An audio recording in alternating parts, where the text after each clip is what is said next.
The woman in the mud was dying, and Caleb Hayes knew he should keep writing.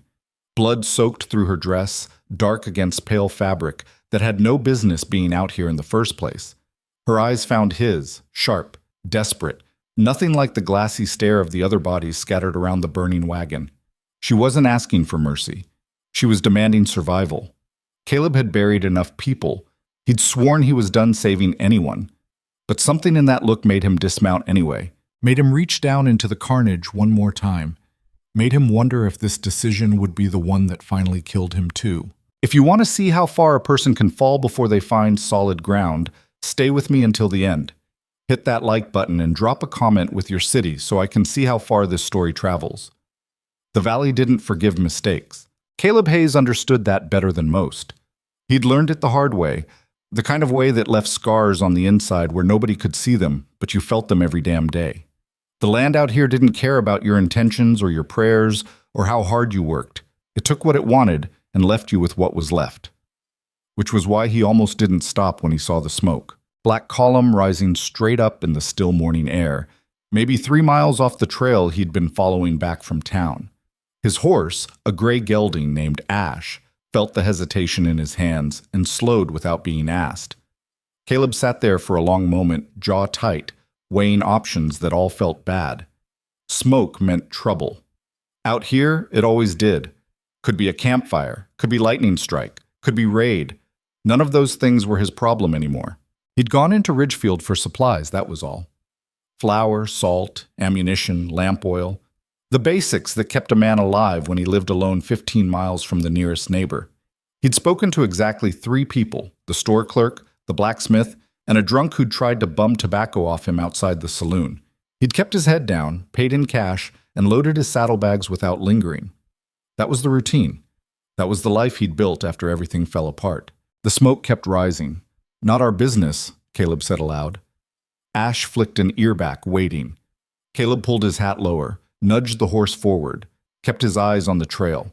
He made it maybe 20 yards before he stopped again. The thing was, he knew this country. Knew it the way you know the rooms of a house you've lived in for years, even in the dark. That smoke was coming from near Widow's Creek, which meant it was close to the old freight road that ran north toward the mining camps. Wagons used that route. Families used that route. Damn it! He turned Ash toward the smoke. The smell hit him first. Burning wood, burning canvas, and underneath it something else. Something organic and wrong. Caleb's gut tightened. He'd smelled that before. Gettysburg. Shiloh. 6 smaller skirmishes that didn't make it into any history books but left just as many dead. He approached slowly, eyes scanning the ridgeline, the scrub brush, anywhere a man with a rifle could hide. The trail opened up into a clearing near the creek, and there it was. Wagon on its side, wheels still smoldering, canvas top mostly burned away. 2 horses dead in the traces, throats cut. Boxes and trunks scattered like someone had torn through them looking for something specific. And bodies. Caleb counted 4. No, 5. Hard to tell with the way they'd fallen. He dismounted, rifle in hand, and moved through the scene with the careful steps of someone who'd walked through plenty of killing fields. 2 men, both armed, both shot in the back. Running, probably. A woman, older, face down near the wagon tongue. Another woman, younger, half covered by a trunk that had spilled open. And farther out, near the creek, he saw the hand first. Pale fingers pressed into dark mud, nails broken, still moving. Caleb crossed the distance in 4 strides and dropped to one knee. She was maybe 25, maybe younger. Hard to tell under the blood and dirt. Her dress had been expensive once. Dark green silk, fitted bodice, the kind of thing you saw in daguerreotypes from back east. Now it was torn at the shoulder and soaked through with blood from a wound high on her left side, just below the collarbone.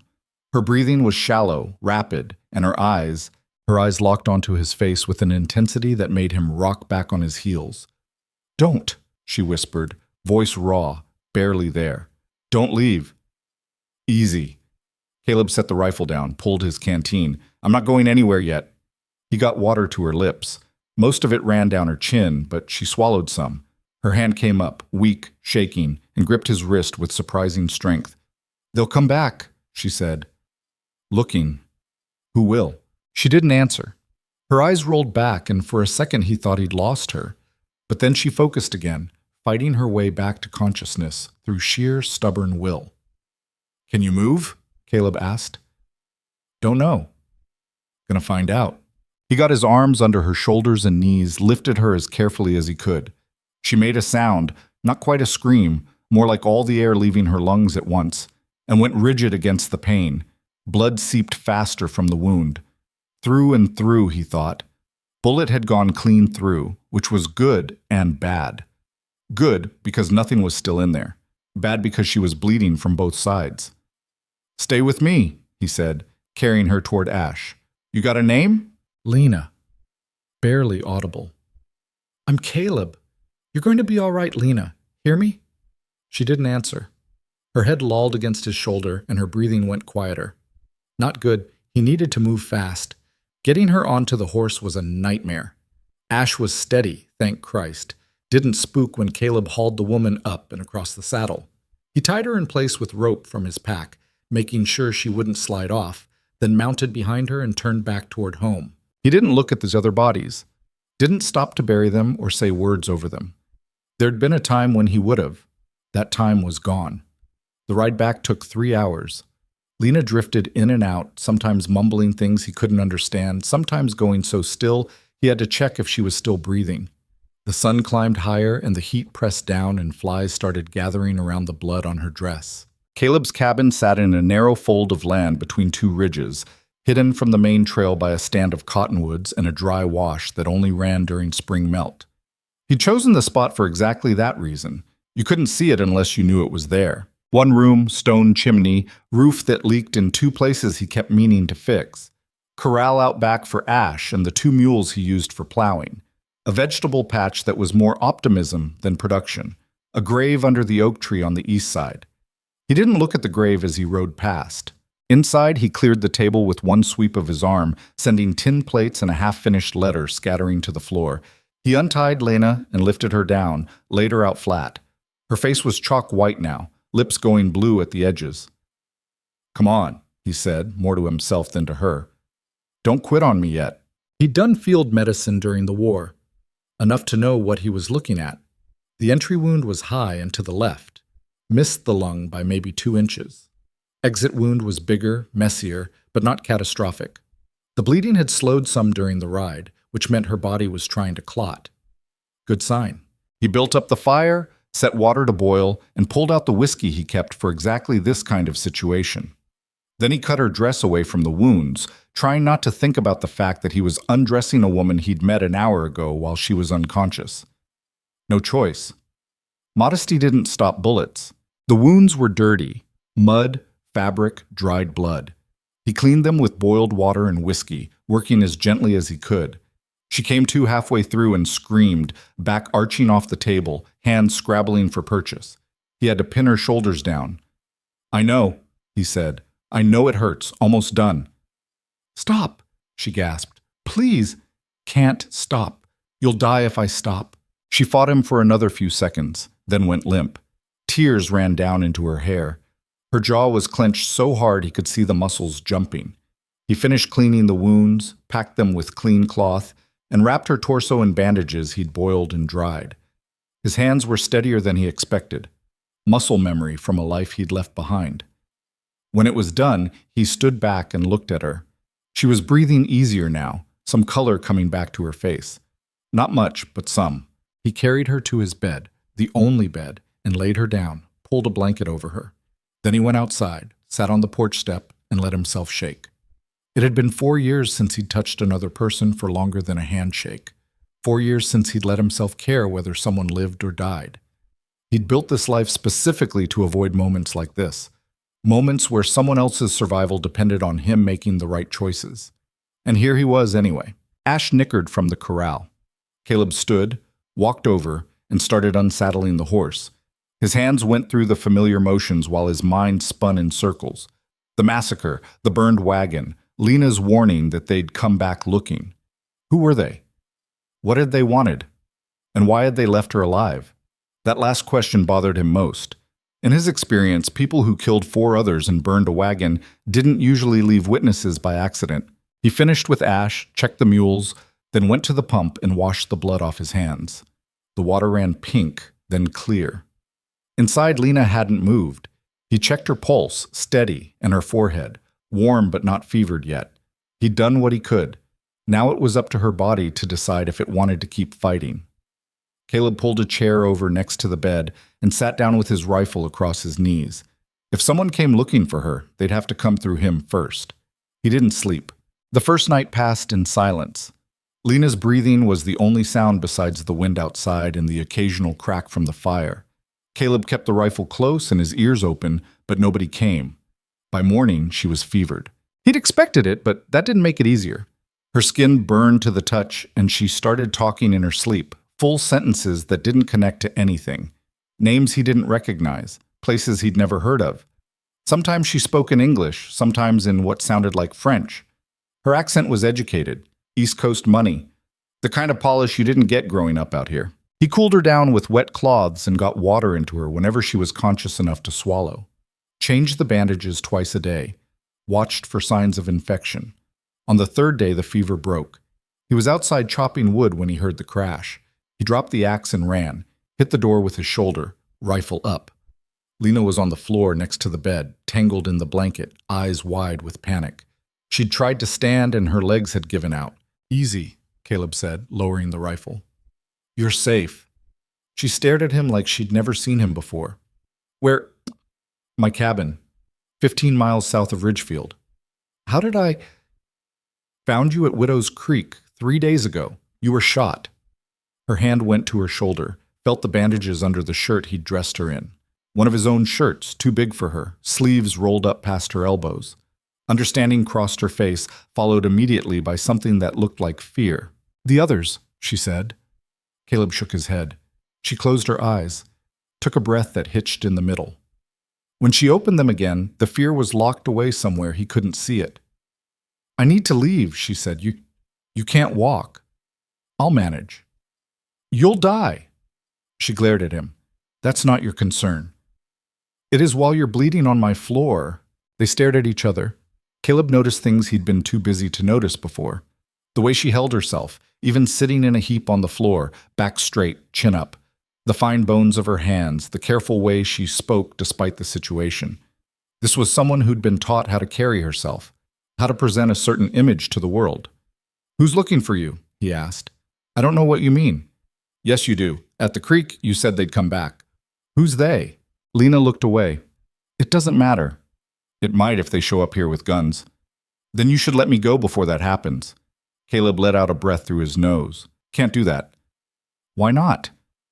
"Because I pulled a bullet out of you, which means I got a stake in whether you live or die now. That's just how it works." "I didn't ask you to save me." "No," he agreed. "You demanded it. There's a difference." She blinked. For a second, something almost like surprise crossed her face. Then it was gone, replaced by that same cool mask. "Help me up," she said. He got her back into bed. She didn't thank him, just lay there staring at the ceiling, jaw tight, breathing carefully through what had to be significant pain. "What's your real name?" Caleb asked.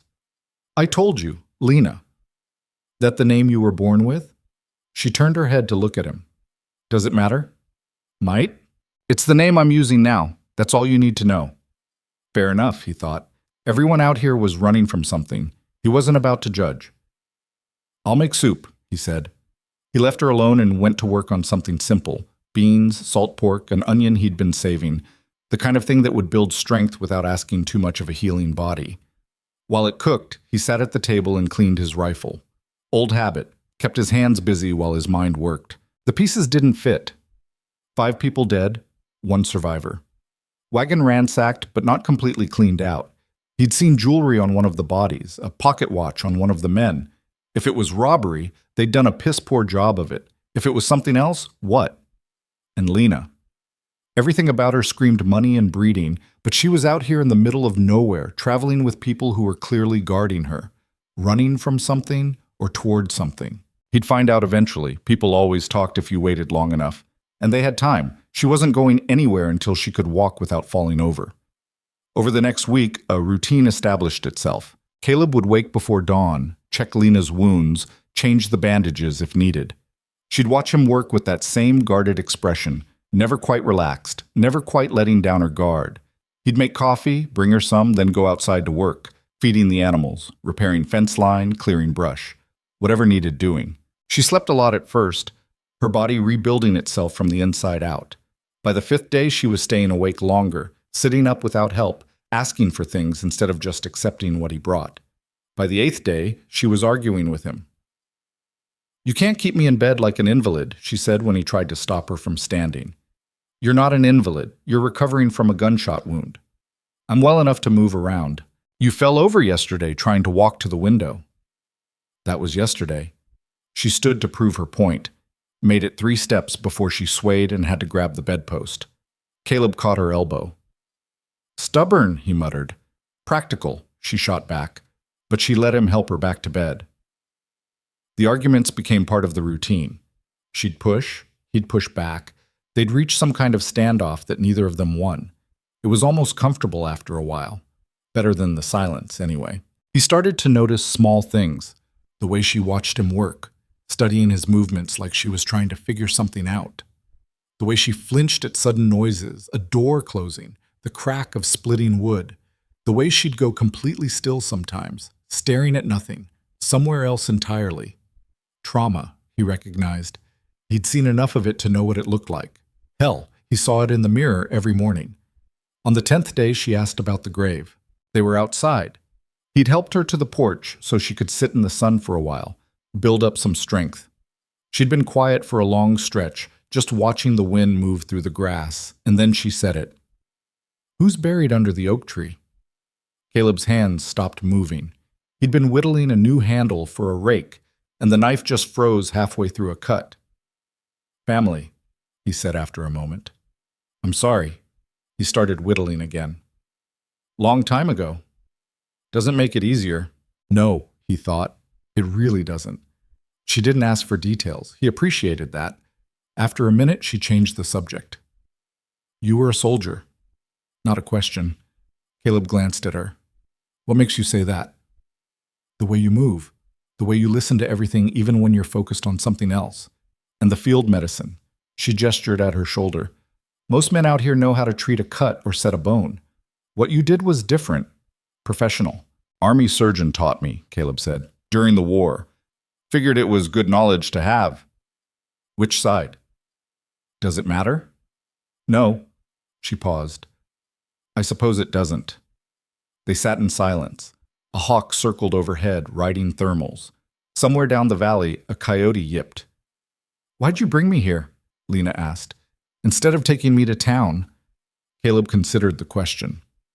"Closer," he said finally. "And you needed help fast." "But you could have left me. Nobody would have known." "I would have known." She looked at him for a long moment. "You're not what I expected." "What did you expect?" "Someone harder, crueler. Men out here usually are." "Some are," Caleb agreed. "Not all." "No," she said quietly. "Not all." The weather turned on the 12th day. Storm rolled in from the west, turning the sky the color of old bruises. Caleb got the animals secured and brought in extra wood for the fire. Lena watched from the window, arms wrapped around herself despite the heat. "You afraid of storms?" he asked. "No." But she didn't move from the window. The rain started just after dark. Not a gentle rain, the kind that came down sideways, rattling against the shutters, turning the dry wash into a river in minutes. Wind howled around the cabin, finding every gap in the walls. Caleb built up the fire and lit the lamps, made coffee and sat at the table working on mending a bridle. Lena stayed by the window. "You should rest," he said. "I'm fine." Lightning flashed, turning the room white for a second. Thunder followed close enough to shake the plates on their shelf. Lena jerked like she'd been slapped. Caleb stood. "Come sit." "I said I'm fine." "Lena." She turned. In the lamplight, he could see she was shaking, not from cold, from something else. "It was raining," she said.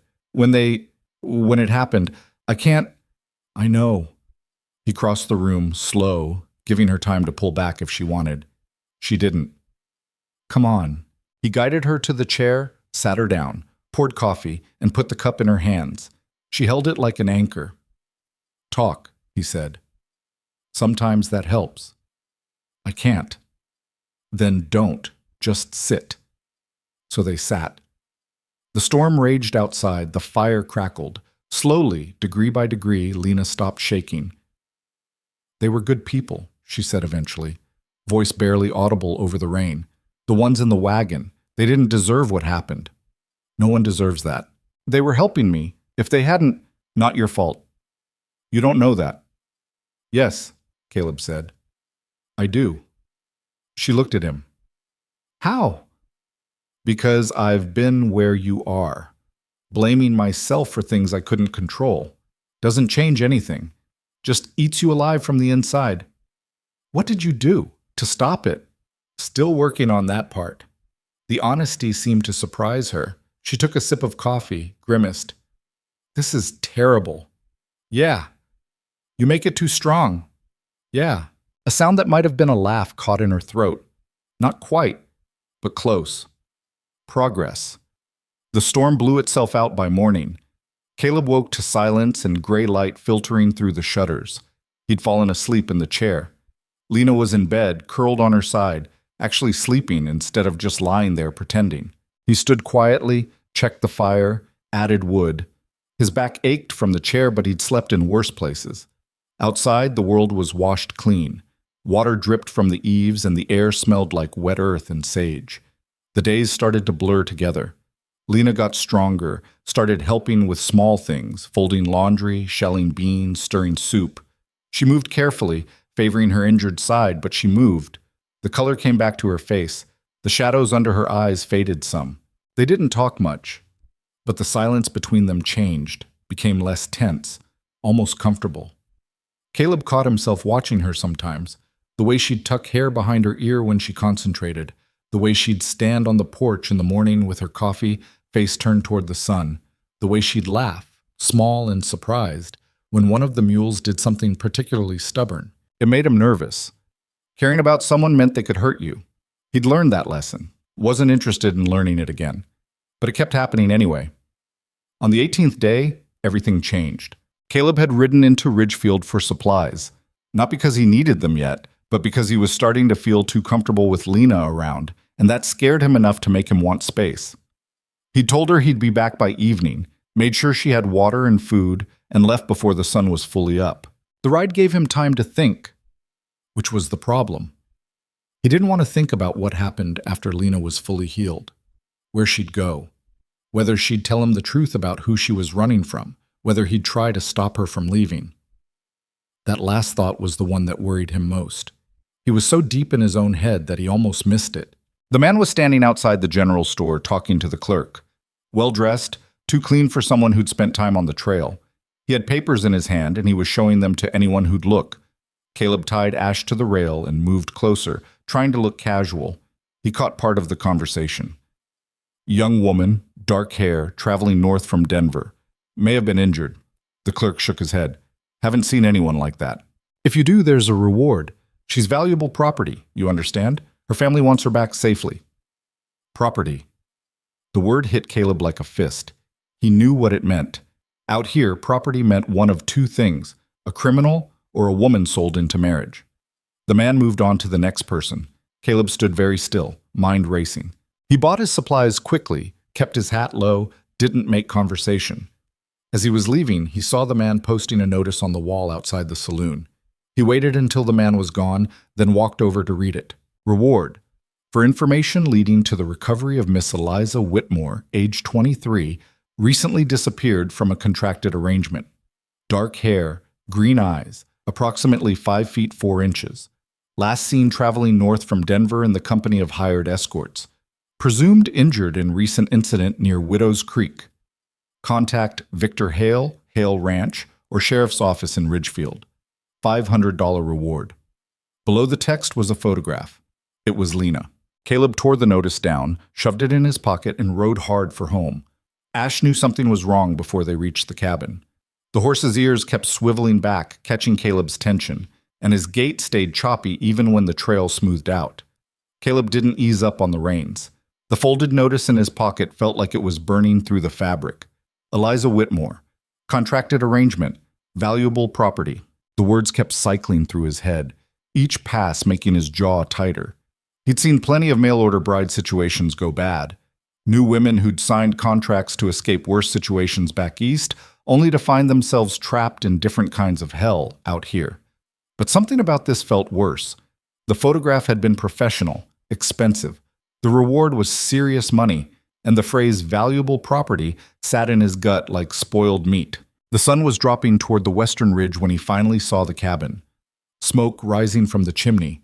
Everything looked normal from the outside, but Caleb's hand moved to the rifle anyway as he dismounted. Lena was at the stove when he came through the door. She turned, started to smile, then saw his face and went still. What happened? Caleb pulled the notice from his pocket and laid it on the table without a word. She crossed the room slowly, like she was walking toward something that might bite. When she saw the photograph, all the color drained from her face. Her hand came up to her mouth. "How long have they been looking?" Caleb asked. His voice came out rougher than he intended. She didn't answer, just stared at the paper. "Lena, or should I call you Eliza?" "Don't." The word was barely a whisper. "Don't what?" "Use your real name." "That's not my name anymore." "The law might disagree." She looked up at him then, and the expression on her face made him take a step back. It wasn't fear. It was something colder, harder. Rage buried so deep it had turned to stone. "I don't care what the law says." "Well, you better start caring, because there's a man in Ridgefield showing that picture to everyone who'll look, asking questions, offering money." Caleb kept his voice level, but barely. "You want to tell me what the hell kind of trouble you brought to my door?" "I didn't bring anything. I didn't ask you to—" "You're right. You didn't ask. But I did it anyway. And now I'm standing here trying to figure out if someone's going to show up with a legal contract and a gun." Lena's hands were shaking. She pressed them flat against the table, knuckles white. "His name is Victor Hale. He owns half the territory between here and Denver. Cattle, land, politicians. My father owed him money. A lot of money." She stopped, swallowed hard. "So he sold me to clear the debt." The words dropped into the room like stones into water. Caleb felt something in his chest tighten. "He sold you." "Signed a contract, legal and binding, according to 3 lawyers and a judge who all happened to be on Victor's payroll." Her voice was brittle, each word carefully controlled. "I was supposed to marry him, become Mrs. Victor Hale, live in his house, run his social events, produce his children, and never ask questions about where his money comes from or what he does to people who cross him." "You ran." "I ran." She looked down at the notice again. "The people in the wagon, they were helping me get north, to Montana, where I have an aunt. We thought if we could make it across the border, maybe the contract wouldn't follow, or maybe Victor would just cut his losses." A bitter sound that wasn't quite a laugh. "Stupid." "What happened at Widow's Creek?" "I don't know. We were 3 days out from Denver when they hit us. 4 men on horseback came out of nowhere, started shooting before anyone could even reach for a weapon." Her voice went flat, distant. "Daniel tried to fight back. He was the wagon driver, used to be a soldier. They shot him in the back while he was running for cover. Then Marie, she tried to help me hide, and they—" She stopped, closed her eyes. Caleb saw her throat work. "I crawled into the brush," she continued after a moment. "There was so much noise, screaming and gunfire and the horses, and then it went quiet. I heard them going through the wagon, talking about whether they'd found me or not. One of them said to burn it all, make sure. They must have thought I was inside when they lit the fire. By the time I came out, they were gone." Caleb let the silence sit for a minute. Outside, the wind rattled the shutters. "Victor sent them," he said. "Probably, or someone he hired. I don't think he'd do it himself. Too messy." She looked up. "You should take me to town, collect the reward. $500 is more money than you'll see in a year out here." "That what you think I'm going to do?" "I think you're a smart man who knows how to survive, and turning me in is the smart choice." Caleb pulled out a chair and sat down hard. His mind was working through scenarios, none of them good. If Victor Hale was as connected as Lena said, then the law would side with him. Contract was a contract, especially when the man holding it owned the judge. But if Caleb turned her over, he'd be sending her back to a man who'd already killed 4 people to get her. That wasn't happening. How long before he traces you here, he asked. I don't know. Days, maybe. The man you saw in town? He'll ask around. Someone will mention seeing you ride out alone, coming back with supplies. Eventually, someone will remember that Hayes fellow who lives out past Copper Ridge, keeps to himself. She wrapped her arms around herself. I'll leave tonight. You can tell them you never saw me. And go where? You can barely walk 5 miles. I'll manage. You'll die. Better than the alternative. Caleb stood, walked to the window. The light was going red gold, shadows stretching long across the valley. He'd built this place to be invisible, to be forgotten. He'd worked hard to make sure nobody had a reason to come looking for Caleb Hayes. And now here was a reason walking right through his door, wearing a green dress and carrying more trouble than any one person should be able to hold. He should let her go, should give her supplies and a head start and wash his hands of the whole thing.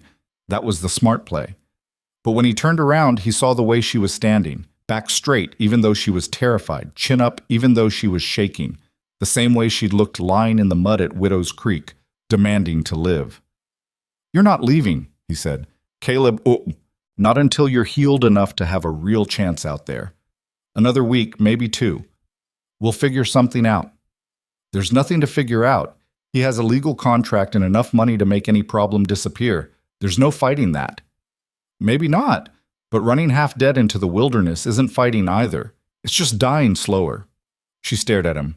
Why are you doing this? Already told you. I got a stake in whether you live or die. That's not a reason. It's the only one I've got. They stood there on opposite sides of the room, neither one backing down. Finally, Lena looked away. 1 week, she said, then I'm gone whether you like it or not. Fine. I mean it. I believe you. He didn't, and he was pretty sure she knew he didn't, but it was enough to end the conversation, so they both let it drop. The next 3 days passed in a strange kind of limbo. Caleb kept up his routines, feeding animals, checking fence lines, splitting wood, but now every sound made him look up. Every distant dust cloud got studied until he was sure it wasn't riders. He started carrying the rifle everywhere, even just to the pump. Lena noticed. She didn't say anything, but he'd catch her watching him sometimes with an expression he couldn't quite read. Guilt, maybe. Or calculation. He wasn't sure which worried him more. She pushed herself harder now. Walked the perimeter of the cabin every morning, going a little farther each day. Did exercises to build back strength in her shoulder. Caleb had seen wounded soldiers do the same thing, preparing for the next fight even before the current wounds healed. On the 3rd day, she asked to learn how to shoot. They were outside. Caleb was resetting posts on the corral fence, and Lena was supposed to be resting in the shade. Instead, she'd wandered over to where he'd leaned the rifle against the wall. Show me how to use this, she said. Caleb looked up from the post hole. You ever fired a gun before? No. Probably best to keep it that way. I'm serious. If someone comes, I need to be able to defend myself. If someone comes, you get behind me and stay there. She crossed her arms. I'm not hiding behind anyone else. Not anymore. There was steel in her voice that hadn't been there before. Or maybe it had always been there, and he was just now hearing it. Either way, he recognized the tone. He'd used it himself often enough. All right, he said, climbing out of the hole. But we do it my way. He started her on the basics. How to hold the rifle, how to shoulder it without the recoil knocking her down, how to breathe and squeeze instead of pulling the trigger. She listened with intense focus, asking questions when something didn't make sense, practicing the motions over and over until they were smooth. When he finally let her load around and aim at a tree stump 50 yards out, she missed by 3 feet. Harder than it looks, he said. Again, she fired 5 more rounds, missed 4 times, clipped the edge of the stump once. By the end, her hands were shaking from the effort and sweat was running down her face, but she didn't complain. Enough for today, Caleb said, taking the rifle. I need to practice more. You need to not tear open your shoulder. There's a difference. She wiped her face on her sleeve, frustrated. How long did it take you to learn? Couple years, but I had sergeants screaming at me and people shooting back, so that speeds things up. I don't have years. I know. They walked back to the cabin together. Lena was limping slightly, favoring her left side. She tried to hide it, But Caleb noticed. Noticed the way she'd wince when she thought he wasn't looking, the way she'd grip the door frame a little too hard when standing up. "You need to rest," he said. "I've been resting for 3 weeks. Your body's still healing." "My body doesn't get to decide the timeline anymore."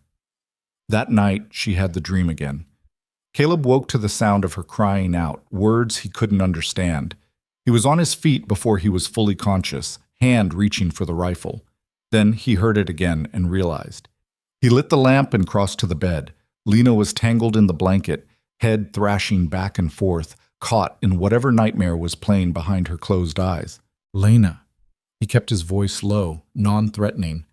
"Wake up. You're dreaming." She didn't respond. Her breathing was fast, panicked, a sheen of sweat on her face. Caleb hesitated, then reached out and touched her shoulder gently. "Lena." Her eyes snapped open. For a second, she didn't see him, saw something else, something that made her recoil with a sound like a wounded animal. Then recognition clicked in and she went still. "Sorry," she whispered. "I'm sorry." Nothing to apologize for. She sat up, pulling the blanket around herself even though the room was warm. Her hands were shaking again. Caleb fetched water, put the cup in her hands. "Same dream?" he asked. "Always the same." She drank. The wagon, the fire, Marie screaming. A pause. "I couldn't help her.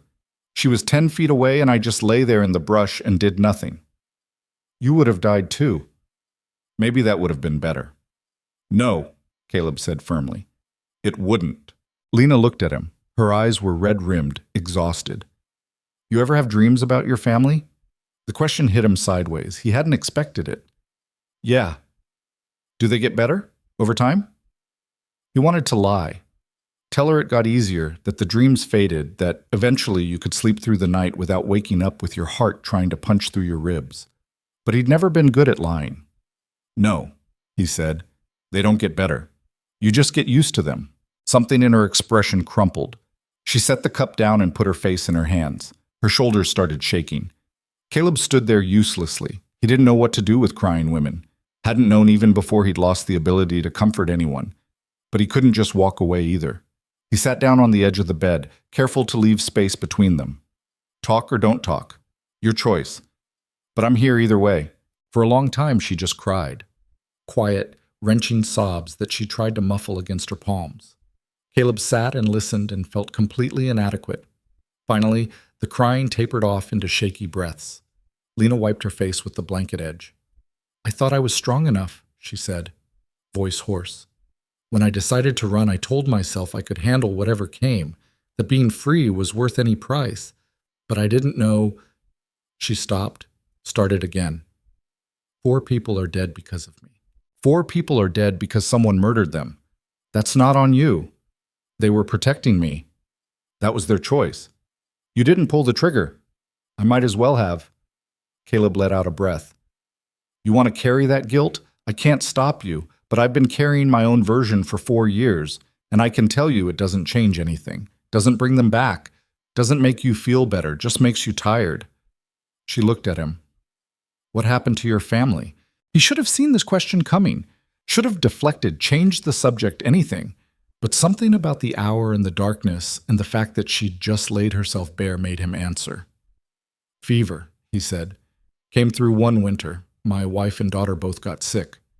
I rode for the doctor in Ridgefield, but by the time we got back..." His throat closed up. He had to force the rest out. They were gone, both of them. Sarah was 6. The silence that followed was absolute. Even the wind outside seemed to hold its breath. "I'm sorry," Lena whispered. "Yeah, me too. Is that why you live out here alone?" "Part of it. Other part is I'm not much good to anyone anymore. Figured it was better to just..." He gestured vaguely at the cabin, the valley, the whole empty expanse of his life. "This. You saved me. Doesn't count. I didn't have time to think about it. Still counts." They sat in the lamplight, 2 damaged people who'd somehow ended up in the same broken place at the same broken time. Outside, a coyote called. Another answered from farther up the ridge. "You should try to sleep," Caleb said eventually. "I don't think I can." Want me to stay?" She nodded. Didn't look at him when she did it, like she was embarrassed to need the company. Caleb understood that. He pulled the chair over, settled in with the rifle across his knees. "Thank you," Lena said quietly. "For what?" "Not leaving me alone." He didn't have an answer for that, so he just sat there while she lay back down, and eventually, impossibly, fell asleep. The man arrived 2 days later. Caleb was in the corral working with one of the mules when he heard hoofbeats.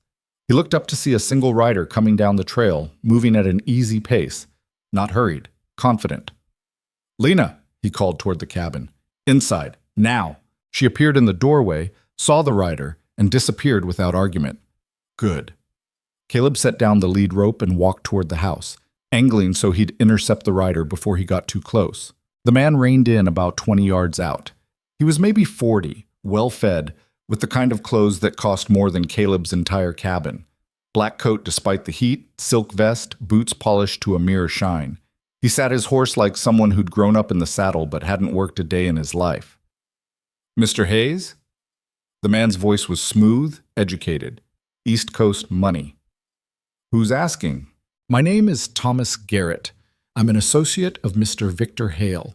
I believe you might be able to help me with a matter of some urgency." Caleb kept his face neutral. "Don't know any Victor Hale." "No? That's interesting, because I've been asking around Ridgefield and several people mentioned you rode out alone 3 weeks ago and came back the same day, right around the time a certain incident occurred near Widow's Creek." Garrett smiled. It didn't reach his eyes. "Now, I'm not accusing you of anything. Just wondering if perhaps you saw something that day. A woman, maybe. Injured. Dark hair. See lots of things out here. Most of them aren't my business." Of course. But this particular woman is very important to Mr. Hale. She's his fiancée, you understand.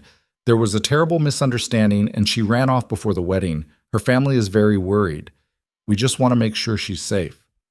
Every word out of the man's mouth was slick as oil and just as toxic. Caleb felt his jaw tighten. "Haven't seen anyone matching that description," he said.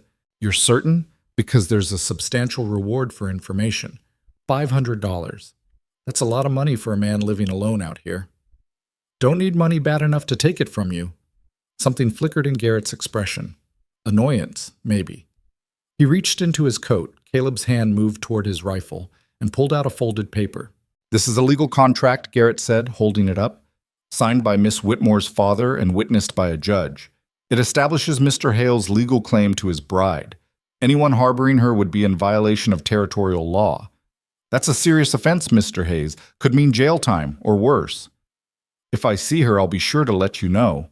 Garrett studied him for a long moment. "You're a hard man to read, Mr. Hayes, but let me be clear. Mr. Hale is not a patient man, and he's not accustomed to being told no. If you're protecting her, and I'm not saying you are, but if you were, you'd be making a very dangerous enemy. I'll keep that in mind." "Do that." Garrett gathered his reins. "I'll be staying at the hotel in Ridgefield for the next few days. If you remember seeing anything at all, you know where to find me." He turned his horse and rode back the way he'd come. Caleb stood and watched until he disappeared over the ridge. Only then did he let himself breathe. Lena was standing just inside the doorway when he went back to the cabin. "He knows," she said. "He suspects. Different thing. Not by much." She was pale, arms wrapped around herself. "You should have told him. Turned me over. Now he'll come back with men and guns and—" "Let him. You don't understand what Victor is capable of. Don't need to understand. Just need to be ready." He checked the rifle, made sure it was loaded, started mentally cataloging the ammunition he had, the sight lines around the cabin, where someone would approach from if they came looking for a fight. "Caleb," Lena's voice was quiet. "I can't let you do this." Wasn't asking permission. "Why? Why are you risking everything for someone you barely know?" He looked at her, really looked at her, saw the woman who'd demanded to live even while bleeding out in the mud. The woman who'd stood on the porch, practicing how to walk again even when every step hurt. The woman who'd asked to learn how to shoot because she was done hiding. "Because someone should," he said. "And I'm here." Her eyes filled with tears. She blinked them back furiously. "I don't know how to repay that. Didn't ask you to."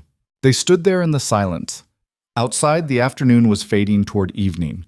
The light coming through the window turned everything gold and amber, soft around the edges. "What do we do now?" Lena asked.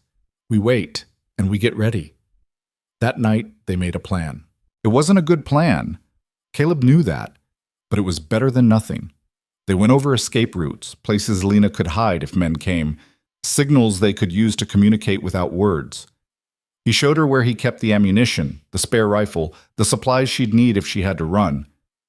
"You really think they'll come?" she asked. "Yeah, maybe not tonight, maybe not tomorrow, but they'll come." "And you're just going to fight them off alone?" "Done it before. When you were a soldier with an army behind you. This is different." "Not that different." She shook her head. "You're either very brave or very stupid. Probably both." Despite everything, she almost smiled. "I believe that." They worked until late, preparing as much as they could. When there was nothing left to do, Caleb sat on the porch and Lena joined him. They didn't talk, just sat and listened to the night sounds, crickets, distant coyotes, wind in the grass. "Tell me about your daughter," Lena said after a while. Caleb's first instinct was to say no, to keep that part of himself locked away where it couldn't hurt anyone. But something about the way she asked, quiet and genuine, made him answer. "She liked horses. Used to follow me around the corral trying to help with everything, even though she was too small to reach the stirrups." Had her mother's laugh. This big, joyful sound that didn't match her size at all. He paused. "She would have been 10 this year." "What was her name?" "Sarah." "That's beautiful." "Yeah." They sat with that for a minute. Then Lena said, "My mother died when I was 12, pneumonia. After that, it was just me and my father. He was never the same after she was gone. Started drinking, gambling, making bad decisions." Her voice went flat. "By the time I was 20, we'd lost everything. The house, the money, my dowry, everything. That's when Victor showed up with his offer.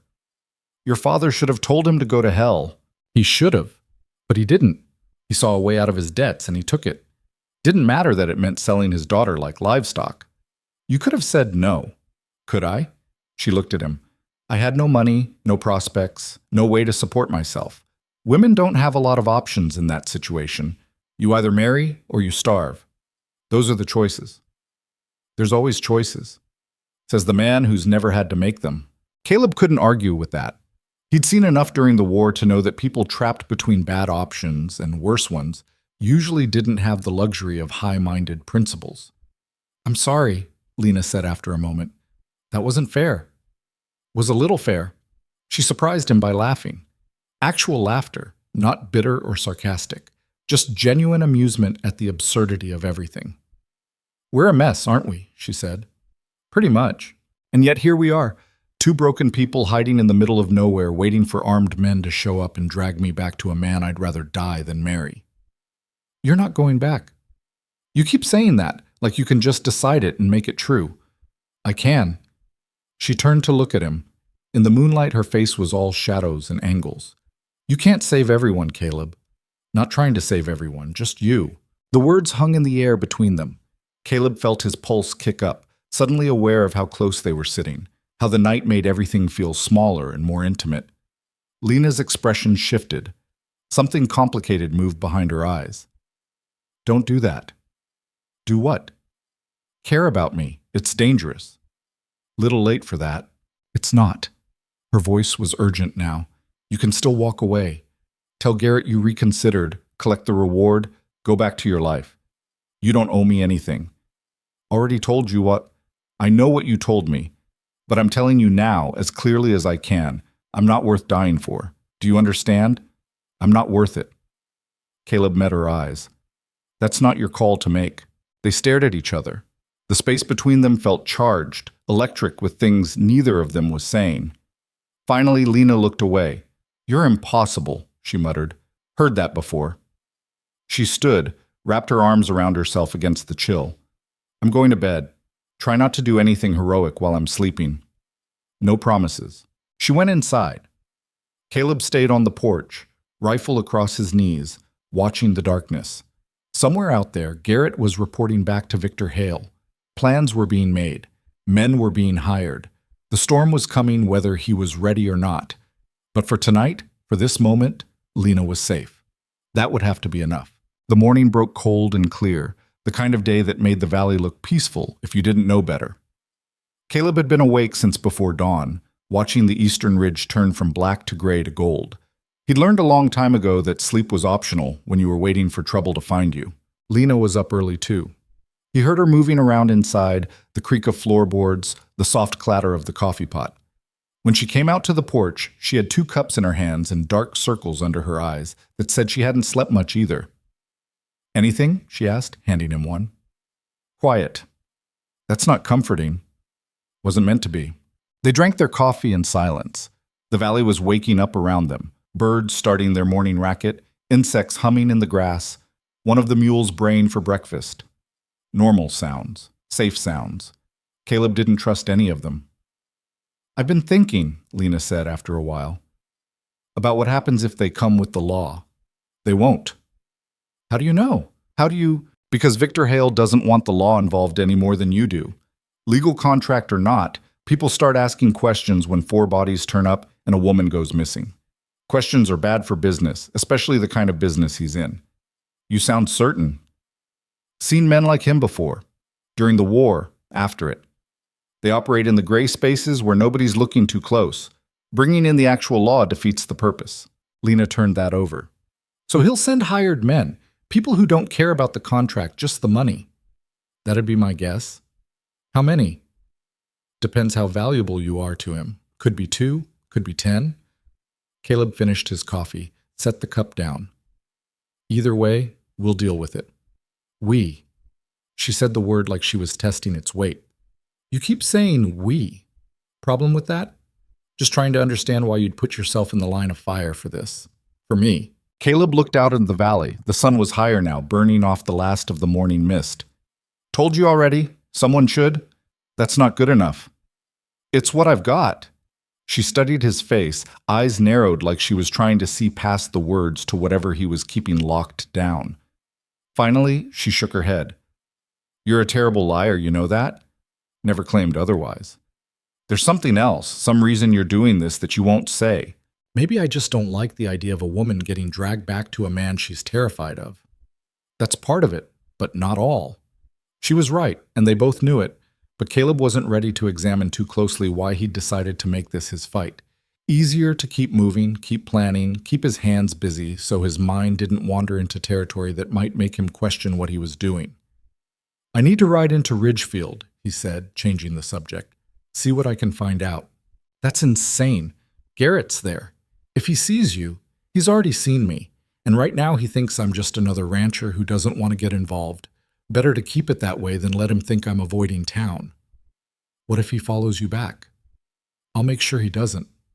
Lena opened her mouth to argue, then closed it. She was learning to pick her battles. "When?" "This afternoon. You'll stay here, keep the rifle close. Anyone comes who isn't me, you hide. Don't try to fight. Don't try to talk. Just hide." "I'm not hiding anymore. This isn't about courage. It's about strategy. You're no good to anyone dead." She didn't like it. He could see that in the set of her jaw, the way her hands tightened on the coffee cup. But she nodded. Progress. Caleb spent the next few hours preparing. He checked the ammunition supply, made sure there were enough water barrels filled, chopped extra wood, and stacked it by the door. Basic siege preparation, the kind of thing he'd done 100 times during the war. Lena watched him work without comment, but he could feel her tension building. When he finally saddled Ash and got ready to leave, she followed him to the corral. "How long will you be gone?" "Few hours. Be back before dark." "And if you're not?" "Then you take the gray mare, head north, and don't stop until you hit Montana." "Caleb, I mean it. Don't wait for me. Don't come looking. Just go." She grabbed his arm before he could mount. "Promise me you'll be careful." The touch surprised him. So did the look on her face, raw worry that she wasn't bothering to hide. He covered her hand with his own without thinking. "I'll be careful," he said. "I'm serious." "So am I." For a moment they stood there, hands connected, close enough that he could see the flecks of gold in her eyes. Then Lena pulled back, wrapped her arms around herself. "Go," she said. "Before I change my mind about letting you, The ride to Ridgefield took longer than usual. Caleb kept Ash to a steady walk, watching the trail behind and ahead, alert for anything out of place. The late summer heat pressed down like a weight, and grasshoppers exploded from the brush with every step. Normal country sounds. He still didn't trust them. Ridgefield hadn't changed in the 3 weeks since he'd last been there. Same dusty main street, same tired buildings leaning into each other like drunks propping each other up. The general store, the saloon, the livery, the hotel. A scattering of houses on the outskirts, maybe 200 people on a good day. Caleb tied Ash outside the saloon and went in. The bartender, a heavy man named Dutch who'd lost an arm at Antietam, looked up from washing glasses. "Hayes, been a while.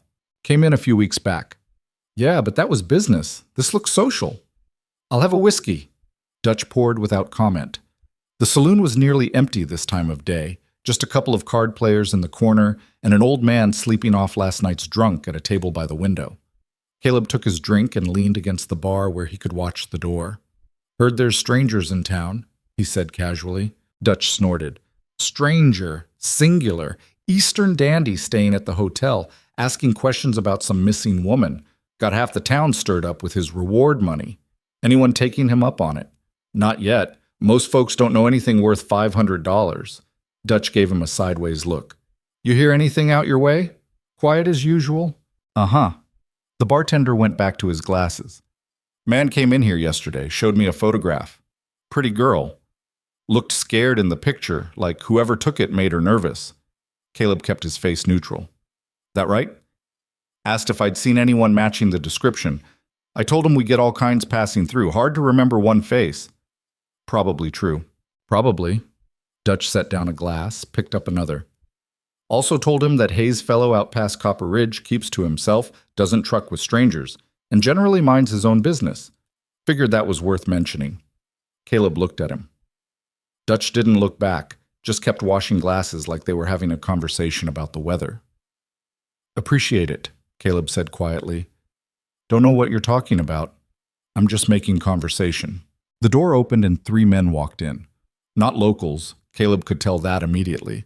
They had that hired gun look, the way they moved and the way their eyes scanned the room before they committed to entering. The tallest one had a scar running from his eyebrow to his jaw. The shortest carried a pistol high on his hip, tied down. The third looked like he'd been in more fights than he'd won. They took a table near the back. The card players gathered up their money and left without being asked. "New arrivals," Caleb said, keeping his voice low. "Showed up this morning on the stage. Been asking around about work." Dutch's tone was carefully neutral. "Funny thing is, they don't look like they need work. Look like they already got it." Victor's men. Had to be. Caleb felt his gut tighten. He finished his whiskey, dropped coins on the bar. "Think I'll head over to the general store. Need some things." "Sure you do." Dutch gave him a meaningful look. "Watch yourself out there." Caleb nodded and left. As he crossed the street, he could feel eyes on his back.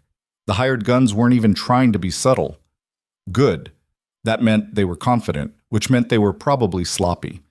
The general store was run by a woman named Margaret Ross, who'd buried 3 husbands and outlived all of them by sheer stubborn will.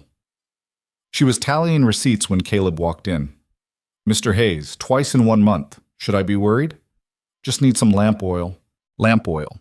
She looked at him over her spectacles. "That all?" "And information, if you're selling." Margaret set down her pencil. "Depends what you're buying with." "Courtesy, maybe a little discretion." "Those are currencies I accept." She came around the counter, moved to the window where she could see the saloon across the street. "Those men who just rode in, you know anything about them?"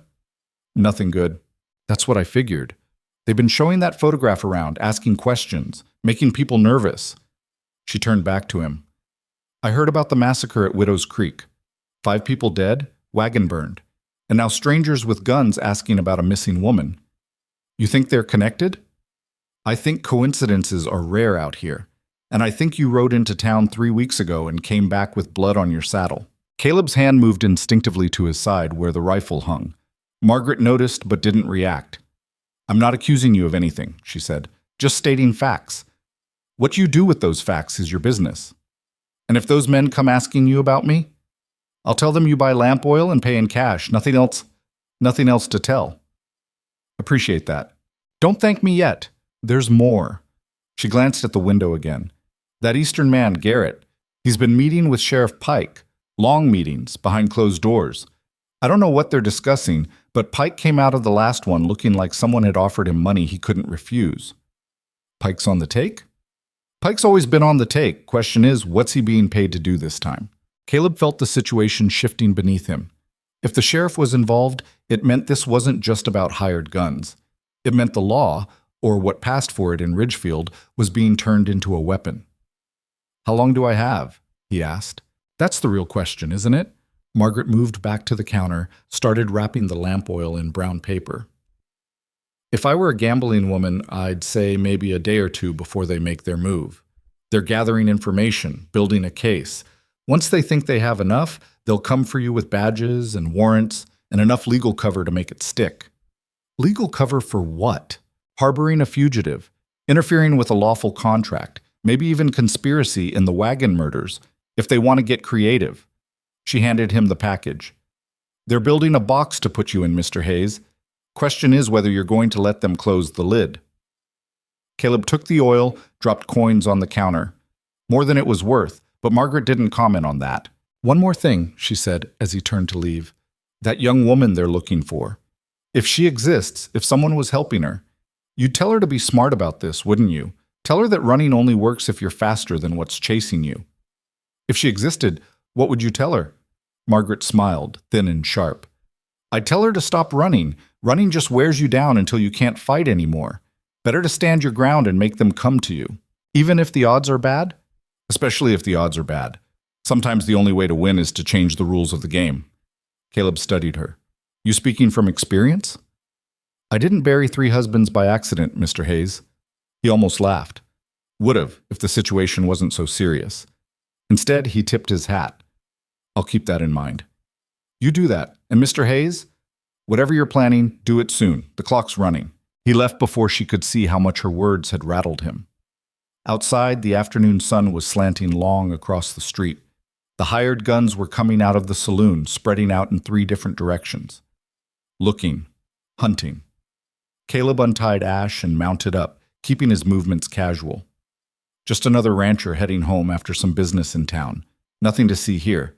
But as he rode out, he felt eyes tracking him from multiple directions. They knew. Maybe not for certain, but enough to be watching. Enough to be planning. He took the long way back, circling wide through the hills to make sure no one was following. By the time he reached the cabin, the sun was dropping toward the western ridge, and his nerves were stretched tight. Lena met him at the door, rifle in hand. She saw his face and went pale. What happened? They're coming. Maybe tomorrow, maybe the day after, but soon. He told her everything, the hired guns, the sheriff, Garrett's meetings, Margaret's warning. Lena listened without interrupting, her expression growing harder with each detail. So we run, she said when he finished. We could, but they'd just follow. And next time we might not have warning. Then what? Caleb set the lamp oil on the table, pulled out a chair. Margaret said something that got me thinking. She said the only way to win is to change the rules.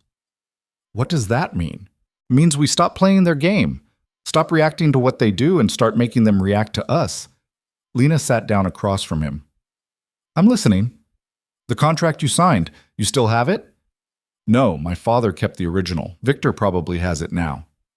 But you know what's in it. Every word. I read it 100 times, trying to find a way out. Any loopholes? She laughed bitterly. It was written by Victor's lawyers. The only loopholes are the ones that benefit him.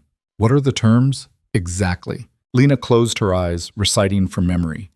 I, Eliza Marie Whitmore, do hereby agree to enter into lawful marriage with Victor Jonathan Hale within 30 days of signing this agreement. In exchange for this union, all debts owed by Marcus Whitmore to Victor Hale and associated business interests will be considered paid in full. Should I fail to fulfill this obligation, I forfeit any claim to property, inheritance, or family support, and Marcus Whitmore's debts will be reinstated with additional penalties. What about Victor's obligations? What? Contracts work both ways. What does he have to provide? Lena opened her eyes. I never thought about it like that. It just says he agrees to accept me as his lawful wife and provide appropriate housing and financial support. Does it say anything about consent? About the marriage having to happen a certain way? No, just that it has to happen within 30 days. She leaned forward. Why? What are you thinking? I'm thinking that contract makes you valuable to Victor because of what you represent. A wife, an asset, someone he can control. Caleb met her eyes. But what if you weren't available anymore? I don't understand. What if you were already married? The words dropped between them like a stone into still water. Lena stared at him. You can't be serious. I'm dead serious. If you're already married, the contract's void. He can't force you to marry him if you've got a husband. But I don't... She stopped. Understanding dawned across her face, followed immediately by shock. You're saying you would... It's just paper, a legal shield, nothing more. That's insane. Maybe, but it works. You'd tie yourself to me permanently just to spite Victor Hale? Wouldn't be permanent. Once the threat's gone, we could annul it. Happens all the time. Lena stood up, paced to the window. You haven't thought this through. If we do this, you'd be legally bound to a woman you barely know. Victor could come after you for interfering with his contract. The law would be on his side. The law's already on his side. This levels the field. It's too much. I can't ask you to eat. You're not asking. I'm offering. She turned to face him. Why? And don't tell me it's because someone should. I want the real reason. Caleb stood, crossed to where she was standing, close enough to see the rapid pulse in her throat, the way her hands were shaking even as she tried to look strong. Because I'm tired of watching people get crushed by men with power and money, he said. Because during the war, I saw enough injustice to last 10 lifetimes, and I swore if I ever got the chance to push back against it, I would. And because... He stopped, started again. Because you deserve better than being treated like property. And if this is how I can make sure that happens, then that's what I'm going to do. Lena's eyes were bright. You can't save everyone. Not trying to save everyone, just you. They stood facing each other in the dying light. Outside, the first stars were coming out. A coyote called from somewhere up the ridge. This is crazy, Lena whispered. Yeah, we barely know each other. True.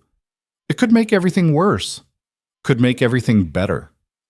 She let out a breath that was half laugh, half sob. I must be as crazy as you are, because I'm actually considering this. So consider it. We'd need a preacher, a witness, legal documents. There's a circuit preacher who comes through Ridgefield once a month. He was there today. I saw his wagon outside the church. Victor would challenge it, say it was done under duress. Let him. By the time he gets a judge to hear the case, you'll be established as my wife. Hard to undo that without admitting he was trying to force you into an invalid marriage. Lena paced again, thinking it through.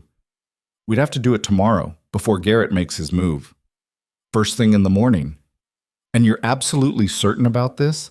Because once it's done, there's no taking it back. Not easily. Caleb thought about his life over the past 4 years. The isolation, the guilt, the slow erosion of everything that made him feel human. And he thought about the past few weeks with Lena in the cabin. The arguments, the silences, the moments when he'd felt something other than numbness. I'm certain, he said. She searched his face for a long moment. Whatever she saw there seemed to satisfy her because she nodded slowly. All right, we'll do it. Yeah? Yep, a shaky smile. I'm going to marry a man I met a month ago to escape marrying a man I've never met.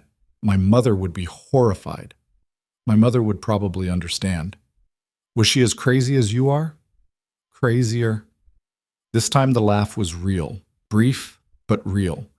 It changed something in her face, made her look younger, less haunted. They spent the rest of the evening planning. They'd ride to Ridgefield at first light, find the preacher, get married before anyone knew what was happening. Margaret could be a witness. She'd do it, Caleb was certain. Then they'd come back to the cabin and wait. When Garrett and his men showed up with their warrants and their demands, they'd be met with a legal marriage and a woman who'd made her choice. It wasn't a perfect plan. There were a dozen ways it could go wrong, but it was better than running, and better than fighting alone. As night fell, they sat on the porch like they had so many times before. But everything felt different now, charged with possibility and fear and something neither of them wanted to name. "What happens after?" Lena asked. "Assuming this works and Victor backs off, what then?" "Then you're free to go wherever you want. And you?" "I'll still be here. This is my home." She was quiet for a long time. "It's peaceful out here. I can see why you chose it." "Peaceful and lonely are close neighbors." "Yes." She looked at him. "They are." The moment stretched between them, waited with things unsaid. Finally, Lena stood. "I should try to sleep. Tomorrow's going to be—" She gestured helplessly. "Yeah." "Caleb?" She paused in the doorway. "Thank you. For this. For everything. Thank me when it's over." "No, I'll thank you now, because whatever happens tomorrow, you gave me something I haven't had in a long time." "What's that?" "A choice." She went inside. Caleb stayed on the porch, rifle across his knees, watching the darkness. Tomorrow they'd ride into town and do something that would either save Lena or destroy them both. He should probably be more worried about which outcome was more likely. But strangely, he wasn't.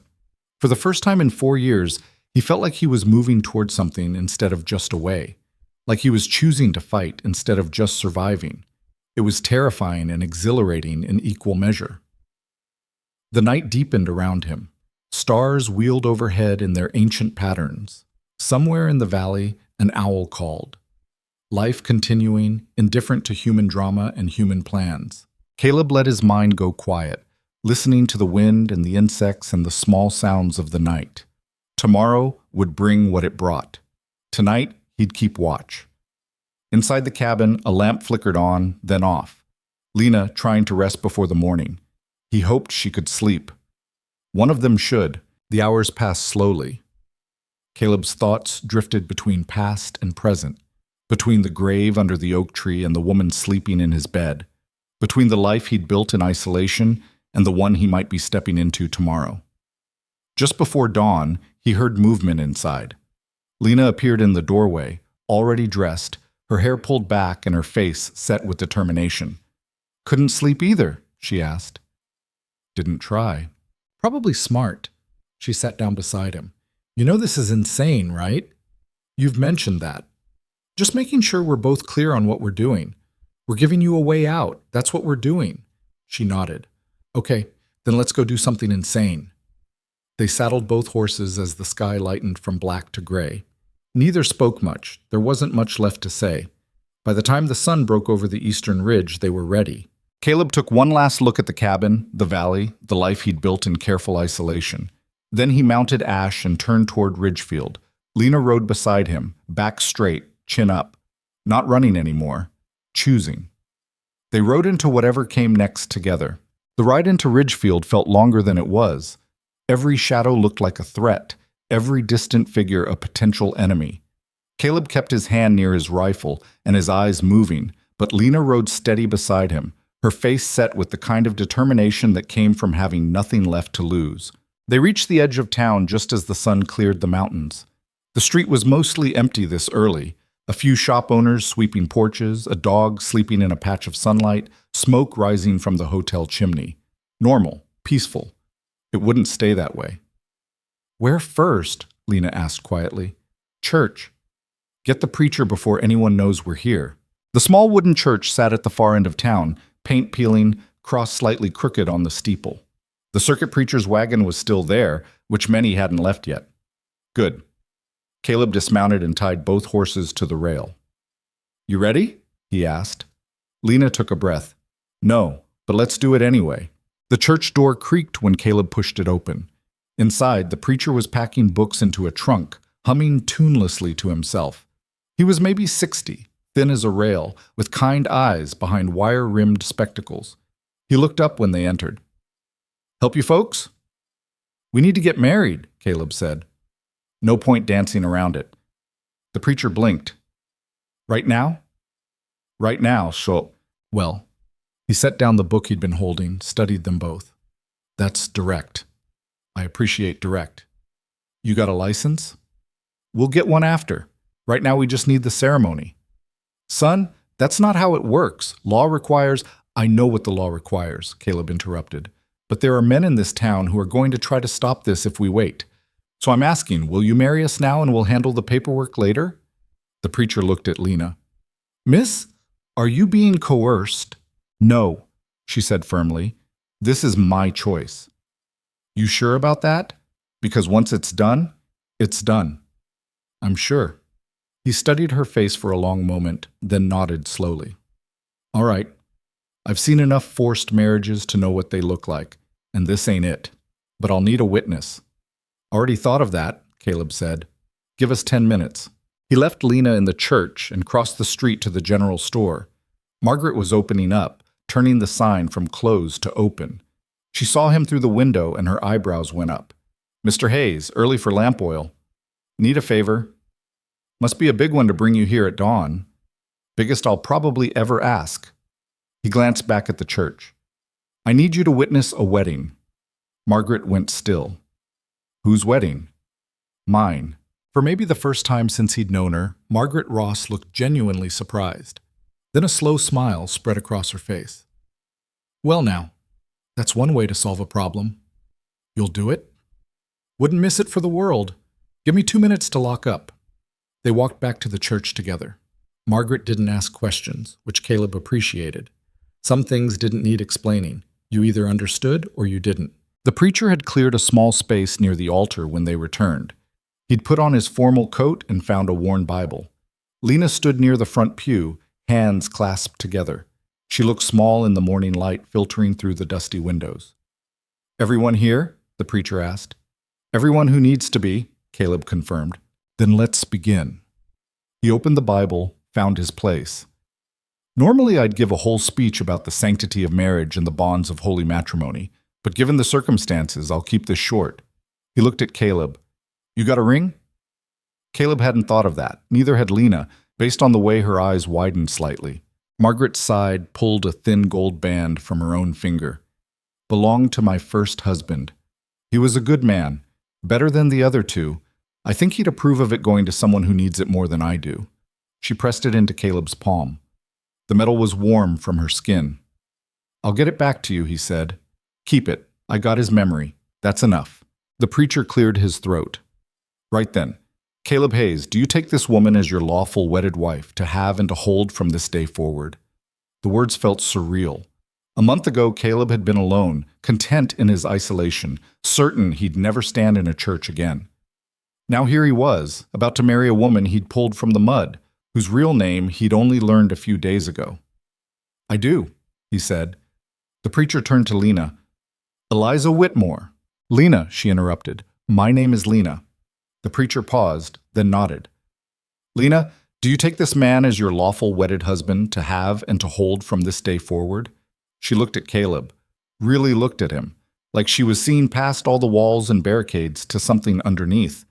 Whatever she found there must have been enough because she straightened her shoulders and spoke clearly. I do. Then by the authority vested in me, I pronounce you husband and wife. The ring, son. Caleb took Lena's left hand. Her fingers were cold, trembling slightly. He slid the ring on. It was a little loose, but it stayed. She stared at it like she couldn't quite believe what was happening. You may kiss the bride, the preacher said, then added quickly, or not. Up to you folks. Caleb met Lena's eyes. A question passed between them. She gave the smallest nod. He leaned in and kissed her, brief, gentle, nothing more than a brush of lips. But something shifted in that moment, some line crossed that couldn't be uncrossed. When he pulled back, Lena's cheeks were flushed. Well, Margaret said into the silence, that's done then. I'll sign as witness. The preacher produced a marriage certificate from somewhere in his trunk and filled it out in careful handwriting. Margaret signed her name with a flourish. Caleb and Lena signed below. You'll want to get this registered at the courthouse, the preacher said, handing the certificate to Caleb. Make it official in the eyes of the law. We will, Caleb lied. They both knew there was no time for that. They left the church together. Outside, the town was waking up properly now. More people on the street, wagons rolling past, the sound of hammering from the blacksmith's shop. normal life, continuing without any awareness that something significant had just happened. "A breakfast at my place," Margaret announced. "You're both too skinny, and I won't have people saying I witnessed a wedding without feeding the couple." "We should get back," Caleb started. "Nonsense. You've got time for eggs and coffee. Besides, you need to be seen in town together. Let word spread the natural way. More believable that way." She had a point. They followed her to the small house behind the general store. Inside, it was tidy and sparse, the home of someone who'd learned to live without excess. Margaret moved around the kitchen with practiced efficiency, cracking eggs into a pan, slicing bread, pouring coffee that was actually good. They ate in silence at first. Caleb kept glancing at Lena's hand, at the ring that now sat there. She caught him looking and gave a small, uncertain smile. "Strange, isn't it?" she said. "Which part?" "All of it." Margaret set down more bread.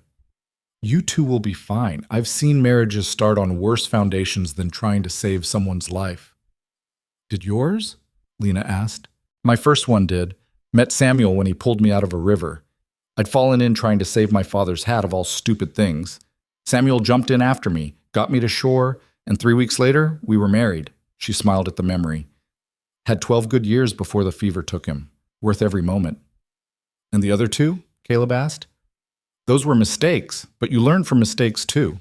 A knock at the door interrupted them. Margaret frowned, set down her coffee, and went to answer it. Caleb's hand moved instinctively to his side, but he'd left the rifle with the horses. Voices at the door, Margaret's and someone else's. Male, unfamiliar. Then Margaret came back, her face carefully neutral. "Man asking for you, Mr. Hayes. Says his name is Garrett." Lena went pale. Caleb stood slowly. "I'll talk to him outside."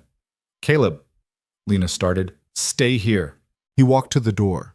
Garrett was standing on the porch, impeccably dressed as always, a slight smile on his face that didn't reach his eyes. Behind him, visible on the street, were 2 of the hired guns Caleb had seen at the saloon. "Mr. Hayes," Garrett said pleasantly. "Didn't expect to see you in town so early. Had business." "I see. And would that business involve the young woman who's currently in Mrs. Ross's kitchen?"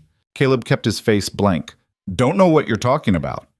"Please, Mr. Hayes, let's not insult each other's intelligence. I've been watching your cabin for 2 days, saw you both leave this morning. Followed at a distance. Saw you go into the church." The smile widened. "So let me ask directly, is that Eliza Whitmore in there?" "No." "No?" "That's my wife, Lena Hayes. We just got married." The smile froze on Garrett's face. For a long moment, he didn't move. Then he let out a breath that sounded almost like a laugh. "I see. How convenient." "Convenient or not, that's how it is. We got a certificate, a preacher's signature, and a legal witness, all above board. A marriage performed this morning, less than an hour ago." Garrett's voice was still pleasant, but something cold had crept into it. "You'll understand if Mr. Hale finds that suspicious. He can find it whatever he wants, doesn't change the facts. The facts are that Miss Whitmore signed a binding contract with Mr. Hale, a contract that predates this," he waved his hand dismissively, "hasty ceremony. A contract requiring her to marry him. Hard to do that when she's already married to someone else." Garrett studied him for a long moment. "You're making a serious mistake, Mr. Hayes. Mr. Hale is not a forgiving man." "I'll take my chances." "Will you? Because right now I could walk into that kitchen, show the sheriff the contract, and have Miss Whitmore removed from your custody within the hour. The law is very clear about fulfilling contractual obligations. The law is also clear about a man's rights to his wife. A marriage performed under duress for the explicit purpose of violating an existing contract. Do you really think that will stand up in court?" "Maybe, maybe not. But it'll take time to find out, months probably. And in the meantime, Lena stays with me as my legal wife." Caleb crossed his arms. "You want to drag this through the courts, be my guest. But you're going back to Victor Hale with failure either way." Garrett's pleasant mask slipped for just a second. Real anger flashed in his eyes before he controlled it. "You're protecting her." "I'm protecting my wife." "Why? What is she to you really? You can't have known her more than a few weeks." "That's my business. It's Mr. Hale's business. He's invested considerable resources in recovering his property. She's not property, Caleb said, voice going hard. She's a person, and she made her choice. A choice made under your influence. A choice made because she'd rather marry a stranger than go back to your boss. What does that tell you about the kind of man Victor Hale is? That landed. Garrett's jaw tightened. You're in over your head, Mr. Hayes. This isn't just about one woman. This is about respect, about honoring agreements, about the way business is conducted. Mr. Hale has a reputation to maintain. Then he should have maintained it by not sending men to murder everyone in that wagon. The words hung in the air between them. Garrett went very still. That's a serious accusation. Is it? 4 people shot in the back, wagon burned, and the only survivor happens to be the woman your boss was trying to force into marriage. Seems like a pattern to me. You have no proof. Don't need proof, just need enough people asking questions. Small towns love gossip, and murder's the kind of thing people remember. Garrett's hand moved toward his coat. The 2 hired guns behind him shifted their weight. Caleb didn't move, but he measured the distance between himself and the nearest gun, calculated his chances. The door opened behind him. Lena stepped out onto the porch. Don't, Caleb said without looking at her. I'm not hiding. She moved to stand beside him. When Garrett saw her face, something changed in his expression. Miss Whitmore. Mrs. Hayes, she corrected. Her voice was steady, despite the fear Caleb could feel radiating off her. And I'm not going with you. You signed a contract. I signed it under duress. My father's debts aren't my responsibility, and I won't be sold to pay them. The law disagrees. Then the law can take it up with my husband. She reached over and took Caleb's hand. Her fingers were ice cold, but her grip was firm. The gesture wasn't lost on Garrett. His eyes dropped to their joined hands, to the ring on her finger. This is temporary, he said, but his voice had lost some of its certainty. You can't hide behind a fraudulent marriage forever. It's not fraudulent. It's legal and binding, and I chose it. Lena lifted her chin. Tell Victor Hale that I'd rather be married to a man who treats me like a human being than spend one day as his property. Garrett's face flushed. You're making a terrible mistake, both of you. Mr. Hale has resources you can't imagine. He has judges, sheriffs, politicians in his pocket. He can make your lives very difficult. He already killed 4 people trying to get me back, Lena said. How much more difficult can it get? You don't know what you're talking about. Don't I? I know Victor Hale. I know what he's capable of. I know he sent you here with threats and hired guns because that's how he solves problems. But I'm not a problem anymore. I'm a married woman, making my own choices. Margaret appeared in the doorway behind them. Everything all right out here? Fine, Caleb said. Mr. Garrett was just leaving. Garrett looked between the 3 of them, Caleb, Lena, and Margaret, standing together like a wall. His hand moved away from his coat. This isn't over, he said. Yeah, it is, Caleb replied. You can tell Victor Hale that Eliza Whitmore doesn't exist anymore. There's only Lena Hayes, and she's under my protection. He wants to challenge that. He knows where to find me. Garrett turned and walked away. The 2 hired guns followed. Caleb watched them go, his body tensed for violence that didn't come. When they disappeared around the corner, he finally let himself breathe. That went better than expected, Margaret said dryly. Lena's hand was still in Caleb's, gripping so hard it hurt. She was shaking. He turned to her. You okay? I just told Victor Hale's representative to go to hell. Yeah, you did. In public, where people can witness it. Yep. She started laughing, not hysterical laughter, real amusement mixed with disbelief. I'm either very brave or very stupid. Little of both, probably. Margaret put a hand on Lena's shoulder. That took courage, girl, real courage. Your mother would be proud. The laughter stopped. Lena's eyes went bright with tears. She blinked back. Thank you for being our witness, for everything. You're welcome. Now get out of my house and go home. You've stirred up enough trouble for one morning. They collected their horses and rode out of town. Behind them, Caleb could feel eyes watching from windows and doorways. By noon, everyone in Ridgefield would know that Caleb Hayes had married that missing woman Garrett was looking for. By evening, the story would have spread to every ranch and homestead within 20 miles. Good. Let it spread. Let Victor Hale hear about it and know that his contract meant nothing anymore. They were halfway home when Lena finally spoke. What happens now? Now we wait. See if Garrett goes back to Denver or if he pushes harder. And if he pushes, then we push back. She was quiet for a while, processing. Then, that wasn't just paper back there, was it? What we did? No, it wasn't.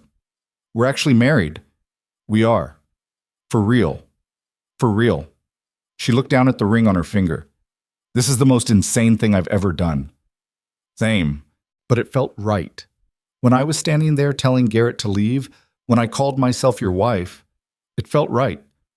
Caleb didn't know what to say to that. Didn't trust himself to say anything, so he just kept riding. They reached the cabin an hour later. Everything looked normal, no signs of intrusion, animals calm in the corral. But Caleb checked anyway, walking the perimeter while Lena put the horses away. Old habits. Inside, Lena stood in the middle of the room like she was seeing it for the first time. This is my home now, she said wonderingly. Legally. Officially. Temporarily, Caleb reminded her. Until the threat passes. Right. Temporary. But she didn't sound convinced. The rest of the day passed in strange normalcy. They fell back into the routines they'd established over the past weeks. Caleb working outside, Lena helping where she could, meals prepared and eaten together. But something was different now. The air felt charged, weighted with the reality of what they'd done. That evening, they sat on the porch as the sun set. Neither had said much since returning from town. I should sleep out here tonight, Caleb said eventually. Give you the bed. We're married now. People will expect. I know what they'll expect. But this arrangement is for your protection, not. He stopped, searching for words that wouldn't make this more awkward than it already was. I'm not going to assume anything. Lena was quiet for a long moment. You're a good man, Caleb Hayes. Don't know about that. I do. She stood. But you're right. It's been a long day and I'm exhausted. I'll take the bed. Wake me if there's trouble. She went inside. Caleb sat with his rifle and watched the darkness deepen. The valley settled into night sounds, wind in the grass, coyotes singing to each other, the creek running over stones. He must have dozed off because he woke suddenly to the sound of hoofbeats. Multiple riders moving fast. Caleb was on his feet immediately, rifle up, eyes scanning the darkness. They came from the south, 5 riders, maybe 6, silhouetted against the starlight. They reined in about 50 yards from the cabin, just at the edge of rifle range. Hayes, a voice called out. Not Garrett, someone else. We know she's in there. Send her out and we'll leave peaceable. Caleb didn't answer. He heard movement behind him, Lena woken by the noise. Stay inside, he said without turning. Who is it? Hired guns. Garrett must have gone straight to the nearest town and rounded them up. The voice called again. You got 1 minute to think about it, Hayes. After that, we're coming in. Caleb's mind raced. 6 men, maybe more he couldn't see. 1 rifle, 1 woman who could barely shoot. The cabin was defensible, but not against those odds. Caleb, Lena whispered urgently, there's too many. You can't. I can, and I will. This is insane. Just let me talk to them. Maybe. No. But I said no. He looked back at her finally. I didn't marry you just to hand you over the first time someone showed up with threats. Get the spare rifle, load it. And if anyone comes through that door who isn't me, you shoot them. She started to argue, saw his face, and stopped. Moved to get the rifle instead. The voice called out again. Time's up, Hayes. Last chance. Caleb stepped off the porch into the open. Raised his voice so it carried across the distance. You want her. You go through me. A pause, then laughter from multiple directions. They'd spread out, circling the cabin. Smart. That's how you want to play it? 1 man against 6? If that's what it takes. More laughter, but nervous this time. Something about Caleb's stance, his voice, the absolute certainty with which he'd spoken, made them reconcile. Then a new voice cut through the night. That's enough. Everyone went still. Caleb's hands tightened on the rifle as the 7th rider emerged from the shadows. Even in the darkness, he could see this man was different, older, better dressed, sitting his horse with the confidence of someone who'd never been told no. Victor Hale. Had to be. Mr. Hayes, the man said, his voice cultured and calm. I think we should talk. Reasonable men can reach reasonable agreements. Nothing to talk about. I think there is. You have something that belongs to me. I'm prepared to compensate you generously for its return. She's not an it. She's my wife, and she's not for sale. Victor urged his horse forward a few steps. Caleb raised his rifle. Victor stopped. Your wife? Yes, I heard about that. Very clever, romantic even, but ultimately pointless. He reached into his coat, slowly showing his hands. I have a contract signed by her father, legal, binding. She belongs to me. She belongs to herself.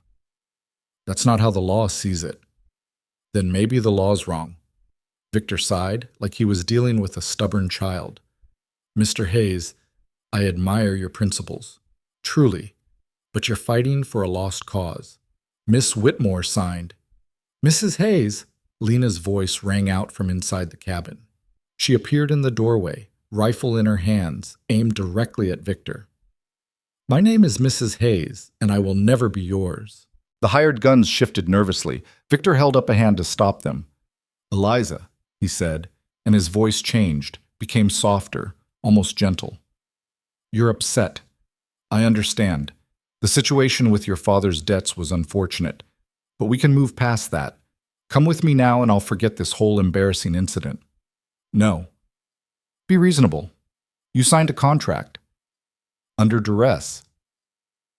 Your father signed it. My father sold me to pay his gambling debts. That doesn't make it right. Right or wrong doesn't matter. What matters is the law, and the law is on my side. Lena's hands were shaking, but her aim didn't waver. Then I guess the law and I have a problem. Something flickered across Victor's face, anger finally breaking through the civilized veneer. You think you can defy me? You think this... He gestured at Caleb at the cabin. This changes anything? I own half this territory. One word from me and every lawman from here to Denver will be hunting you both. Let them hunt, Caleb said. Doesn't change the fact that she's made her choice. A choice made in fear and desperation, not legally binding. Neither was selling a human being to settle a debt, but here we are. The two men stared at each other across the darkness. Behind Victor, the hired guns were getting restless. This wasn't what they'd signed up for. A woman with a rifle and a man who wasn't backing down. Finally, Victor spoke.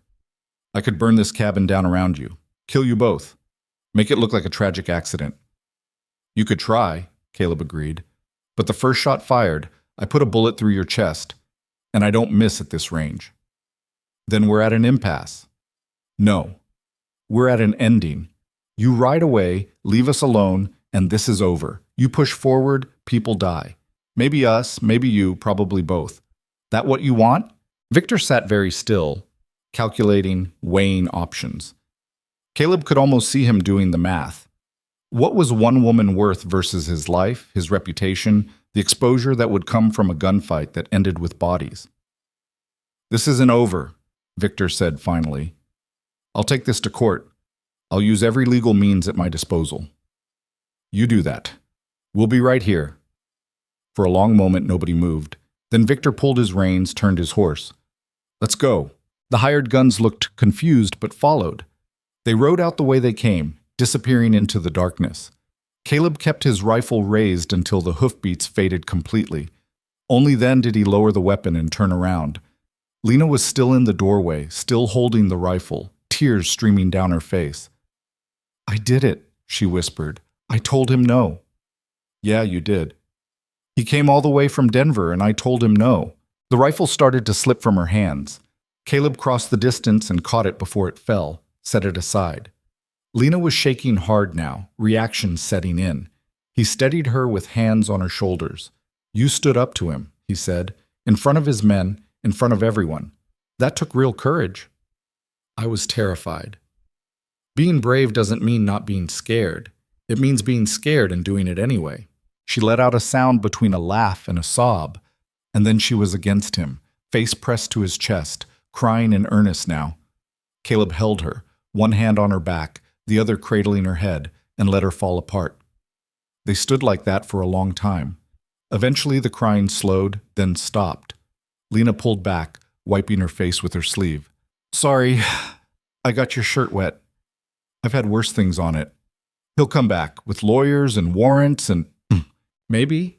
Probably. But you bought yourself time. And you proved something tonight. What? That you're not property, that you won't be owned. He touched the ring on her finger. That you're capable of choosing your own path. She looked down at where their hands joined. This was supposed to be temporary, just paper to keep me safe. I know, but it doesn't feel temporary. No, Caleb admitted. It doesn't. They stood in the doorway, the night settling quiet around them. Whatever came next, courts, threats, more violence, they'd face it together. That was the truth they'd both been avoiding since the moment in the church. This wasn't temporary. This was real. And somehow, standing there with Lena's hand in his and Victor Hale's threat fading into the distance, Caleb found he didn't mind. The days after Victor's visit settled into an uneasy rhythm. Caleb worked the land with one eye always on the horizon, rifle never far from reach.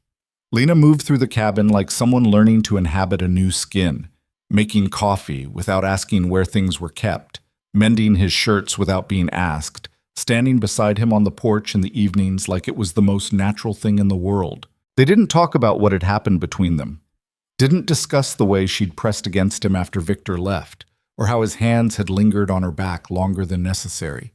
Some things existed better in silence. A week passed, then 2. No riders appeared on the trail, no legal documents arrived. The world kept turning as if nothing had changed, even though everything had. It was Margaret who brought the news. She rode out on a Tuesday afternoon, her old mare plodding along at an unhurried pace. Caleb saw her coming from the corral and met her halfway. "Thought you didn't make house calls," he said. "I don't. This is special." She dismounted, handed him a folded newspaper. "Came in on yesterday's stage from Denver. Thought you'd want to see page 3. Caleb opened it, scanned the columns until he found what she meant. Prominent businessman Victor Hale arrested on multiple charges. He read the article twice to make sure he understood it correctly. Victor Hale, arrested. Federal marshals, not local law.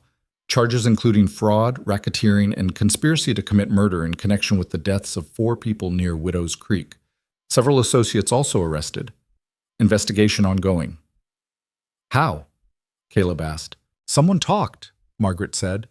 One of his hired men, apparently, decided a reduced sentence was worth more than loyalty. Once he started talking, others followed. Whole thing collapsed like a house of cards. Lena appeared on the porch, drawn by the voices. What's happened? Caleb handed her the newspaper, watched her face as she read, saw the color drain from her cheeks, then flood back in a rush.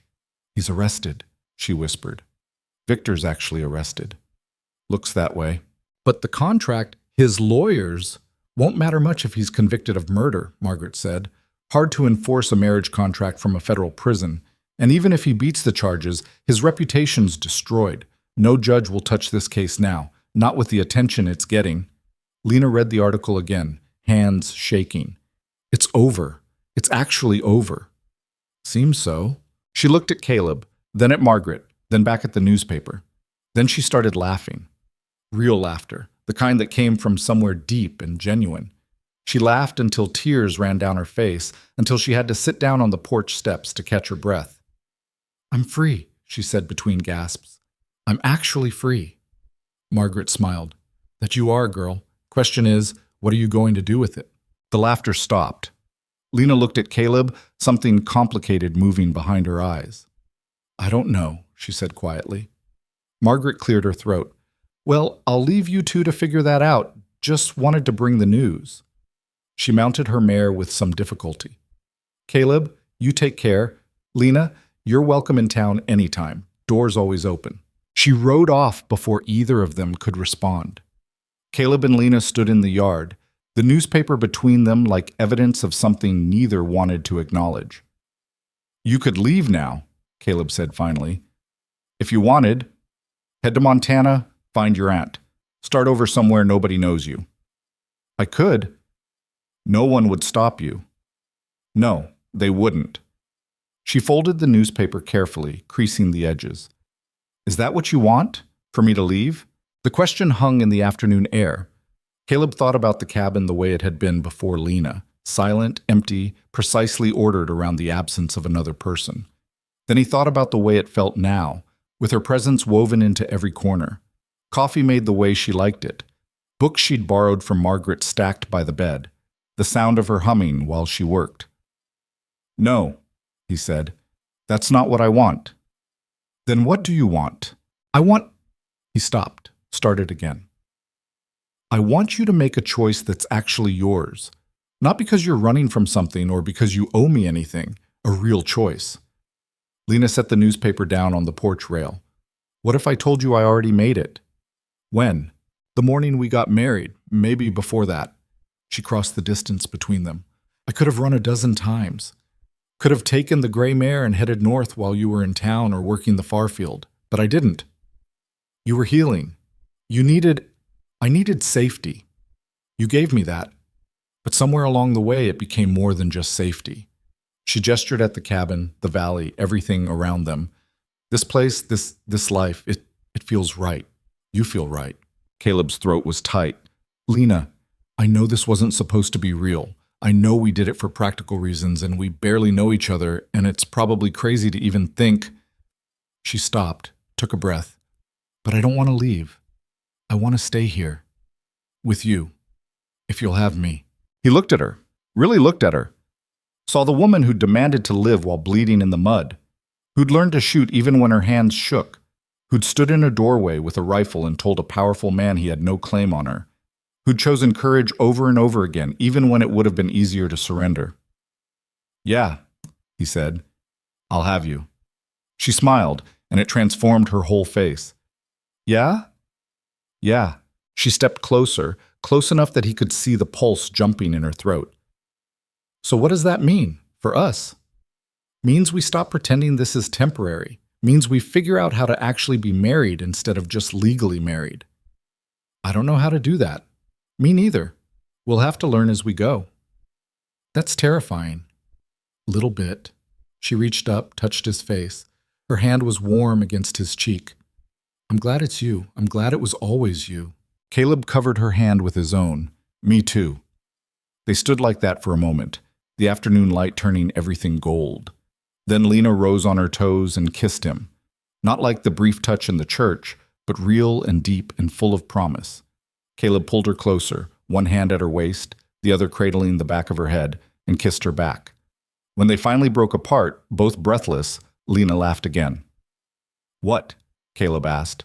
"I married a stranger to escape a forced marriage, and somehow ended up exactly where I was supposed to be. Life's funny that way." "Funny's one word for it." She kissed him again, and this time neither of them pulled away quickly.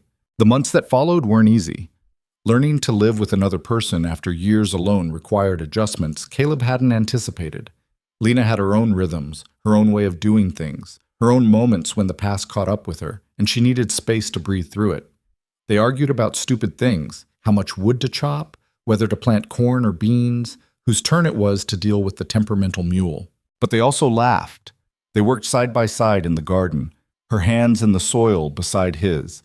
They sat on the porch in the evenings and talked about everything and nothing. She taught him the French words her mother had taught her. He showed her how to read the weather in the clouds. They built something together piece by piece, day by day. Winter came early that year. The first snow fell in October, heavy and wet, covering the valley in white. Caleb woke to find Lena standing at the window, watching the flakes drift down. "You okay?" he asked. "I was thinking about the people in the wagon, Daniel and Marie and the others, wondering if they'd be happy about how things turned out."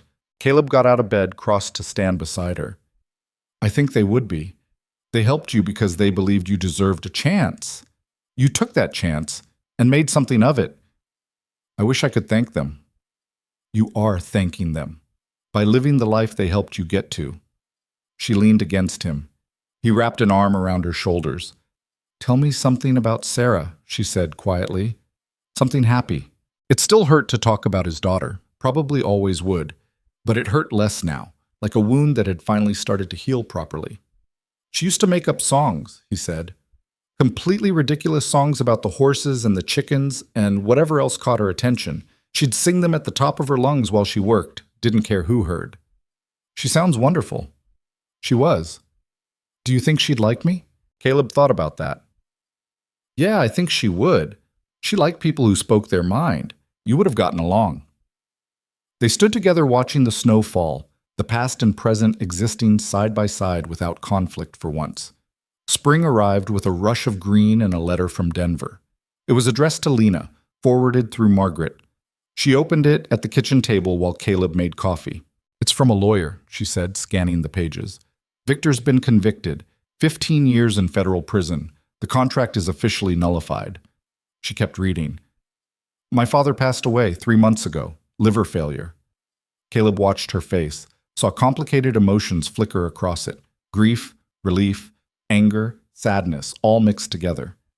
"I'm sorry," he said. "I'm not sure I am. Is that terrible?" "No, it's honest." She set the letter down. "He left debts. No estate to speak of. The lawyer wants to know if I'll claim the body.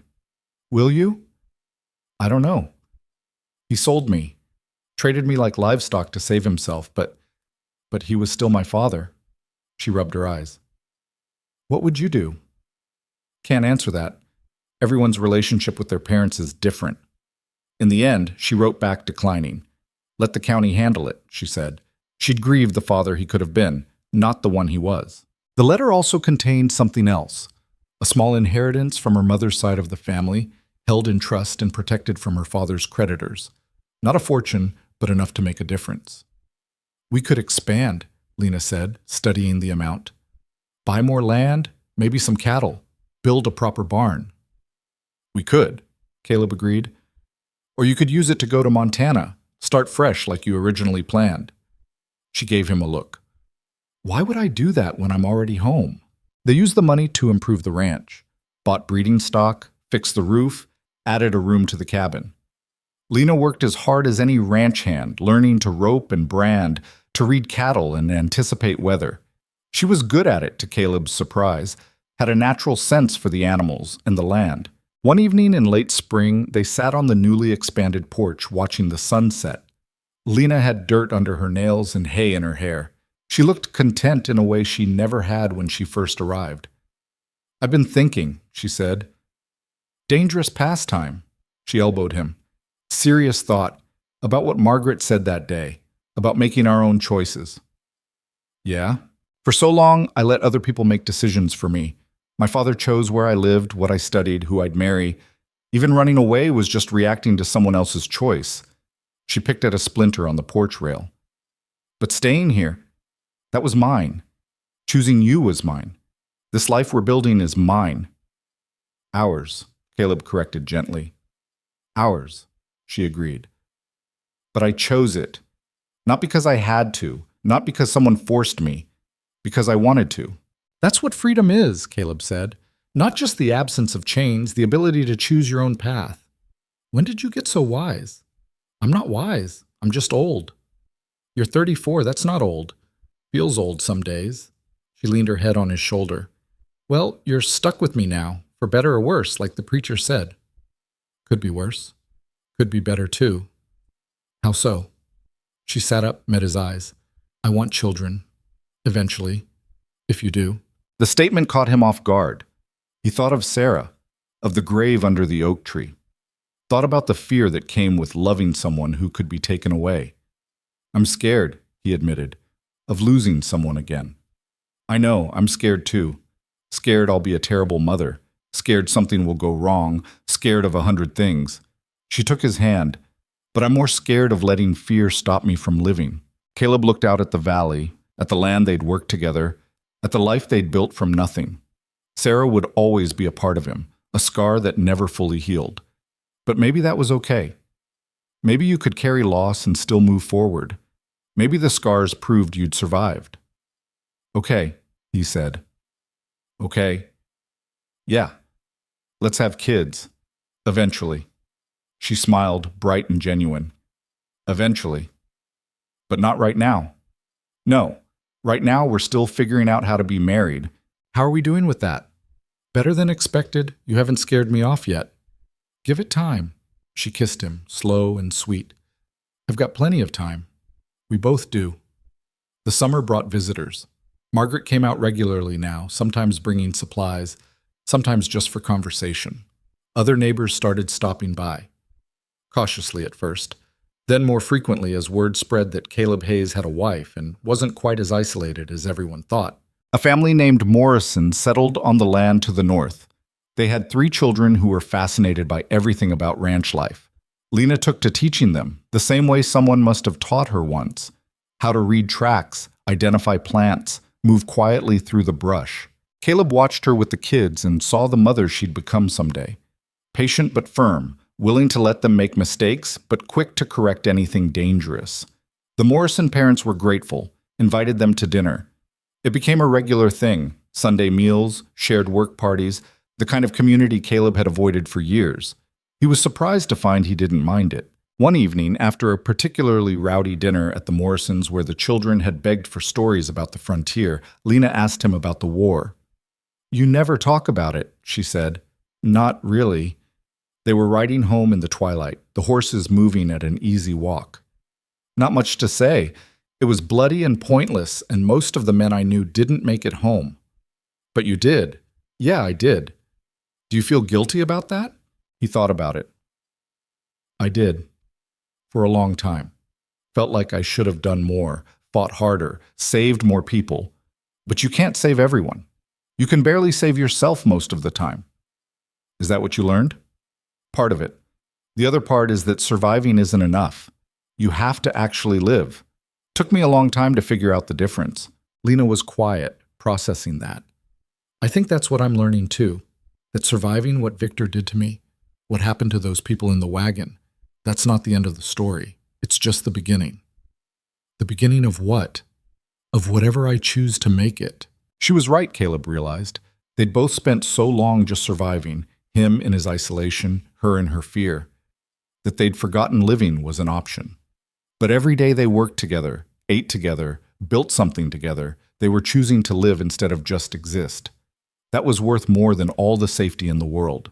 2 years after the morning in the church, Lena gave birth to a daughter. The labor was long and difficult. Margaret served as midwife, assisted by Mrs. Morrison. Caleb spent most of it pacing outside, unable to sit still, memories of another birth mixing with the present. When Margaret finally came out to tell him he had a healthy daughter and Lena was asking for him, he nearly collapsed with relief. Lena was exhausted, sweaty, and smiling wider than he'd ever seen. The baby was wrapped in a blanket Margaret had brought, tiny face scrunched against the light. "Meet your daughter," Lena said, offering the bundle. Caleb took her carefully, terrified he'd break something. The baby opened her eyes, dark blue, unfocused, and made a small sound. "She's perfect," he said. "She's loud. You'll learn that soon enough." But Lena's voice was full of joy. "What should we name her?" They discussed it before but never settled on anything. Caleb looked at his daughter, thought about circles and time and the way life moved forward even when you thought it couldn't. "What about Hope?" he suggested. "It's what she represents." Lena's eyes filled with tears. "Hope. I like that. Hope Hayes." "Works." She reached out, touched his arm. Sarah would have been a wonderful big sister. The grief was still there, would always be there. But it didn't overwhelm him like it once had. Yeah, she would have. They sat together, new family taking shape around them, and watched their daughter sleep. Outside, the sun was setting over the valley, painting everything in shades of gold and amber. Another day ending, another beginning.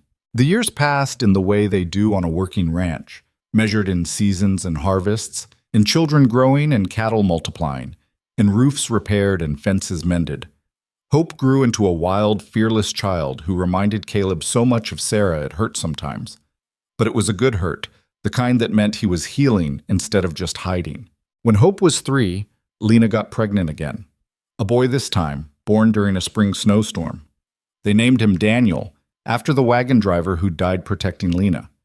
It seemed right to honor those who'd given their lives so she could have hers. The ranch prospered, not wealthy by any means, but stable, comfortable. They had enough land to support a decent herd, enough hands to help during busy seasons. The cabin expanded twice more, growing from 1 room to 4, from a shelter to a home. Margaret grew older, but stayed sharp. She continued running the general store until her joints wouldn't cooperate anymore, then sold it to a young couple from back east and moved into a small house Caleb and Lena built on their land. She lived there for 5 more years, spending her days watching the grandchildren, as she called Hope and Daniel, and telling stories about the old days. When she passed, it was peaceful. In her sleep, in the house her friends had built for her. They buried her next to Sarah, under the oak tree that had become a small family cemetery. She'd like that, Lena said at the funeral. Being close to Sarah? She always said that little girl had spirit. Yeah, Caleb agreed. She did. The Morrison family stayed, grew. Their children grew up alongside Hope and Daniel. More families moved into the valley, drawn by stories of good land and fair people. A proper town started to form around what had been just a few scattered homesteads. They called it Hayes Valley, though Caleb protested the name. Wasn't my valley, he said. Was here before me. But you made it a place people wanted to come to, Lena pointed out. You and Margaret and the others who chose community over isolation. He couldn't argue with that. One spring, when Hope was 15 and Daniel was 12, a young woman showed up at the ranch. She was dirty, scared, and running from a man who'd bought her father's debts. She'd heard stories about a woman named Lena Hayes who'd once been in a similar situation and gotten free. Lena took her in without hesitation. We'll figure it out, she told the girl. Same way I did, one step at a time. Caleb watched his wife work, talking to lawyers, organizing community support, making sure the girl understood she had choices. It was like watching history repeat, but better this time, because Lena knew what she was doing, knew how to fight these battles. The girl's contract was dissolved within 6 months. Legal precedent had shifted, partly because of Victor Hale's case, partly because enough people had started pushing back against the practice of treating women as property. The girl stayed on as a ranch hand for 2 years before heading to California to start fresh. She wasn't the last. Over the years, other women found their way to Hayes Valley, drawn by stories of a place where a woman could choose her own path. Lena helped all of them, sometimes with money, sometimes with legal advice, sometimes just with a place to stay while they figured out their next move.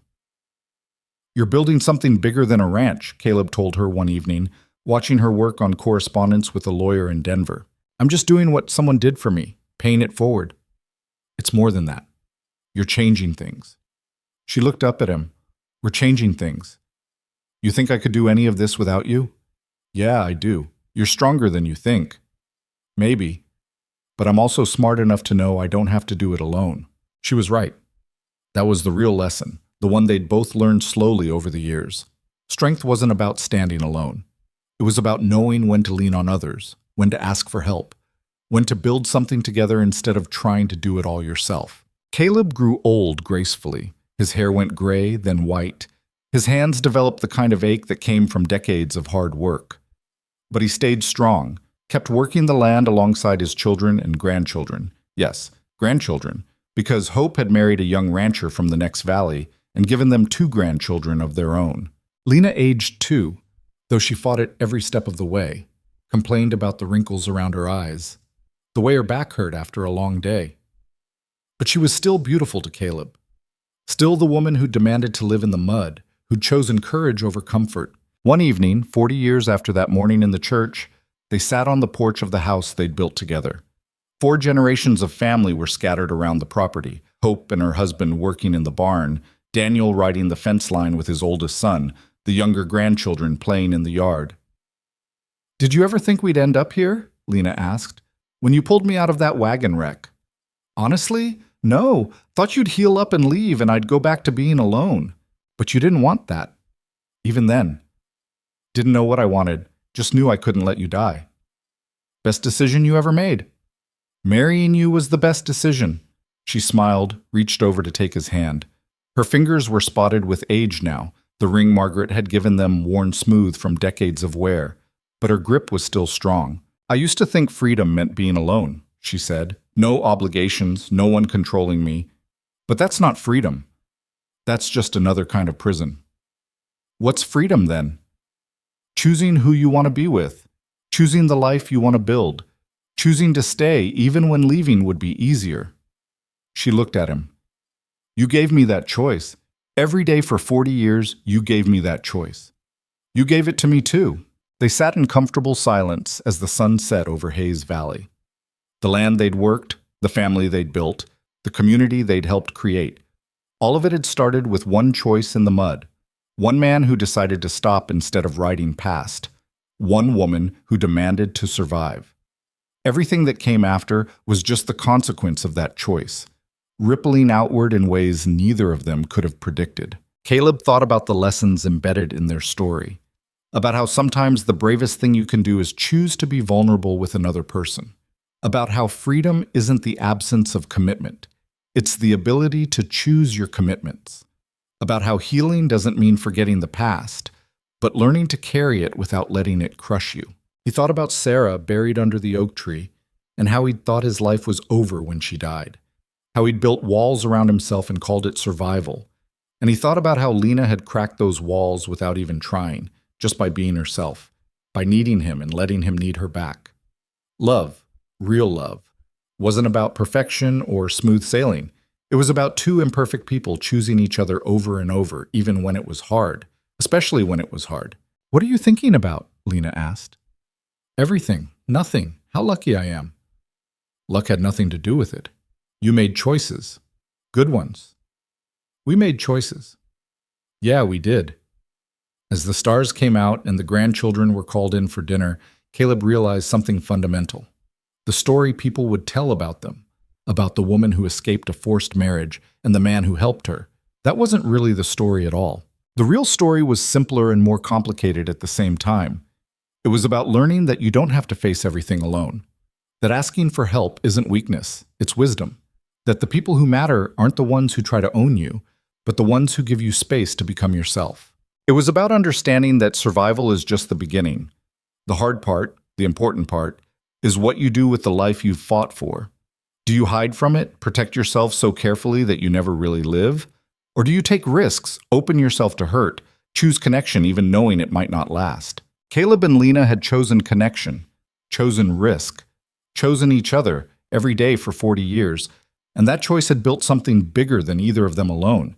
A family, a community, a legacy of freedom and choice that would outlast them both. The women who came to Hayes Valley looking for help would tell their daughters about Lena Hayes, and those daughters would tell their daughters. The story would change with each telling, would grow and shift until it was more legend than truth. But the core would remain, a woman who refused to be property, a man who helped her claim her freedom, and the life they built together through courage and choice. That was the real inheritance, not the land or the cattle or the money. The knowledge that freedom is something you create through action, through choosing and choosing again, through building a life that honors your own truth. "Come on," Lena said, standing and offering her hand. "Let's go have dinner with our family." Caleb took her hand and stood. His joints protested, but he ignored them. There'd be time to rest later. Right now, there was life to be lived. They walked into the house together, into the warmth and noise and chaos of a family dinner. 4 generations gathered around a table that had been built with their own hands, in a house that had grown from one room to many, on land that had been wilderness and was now home. Outside, the valley settled into night. The stars wheeled overhead in their ancient patterns.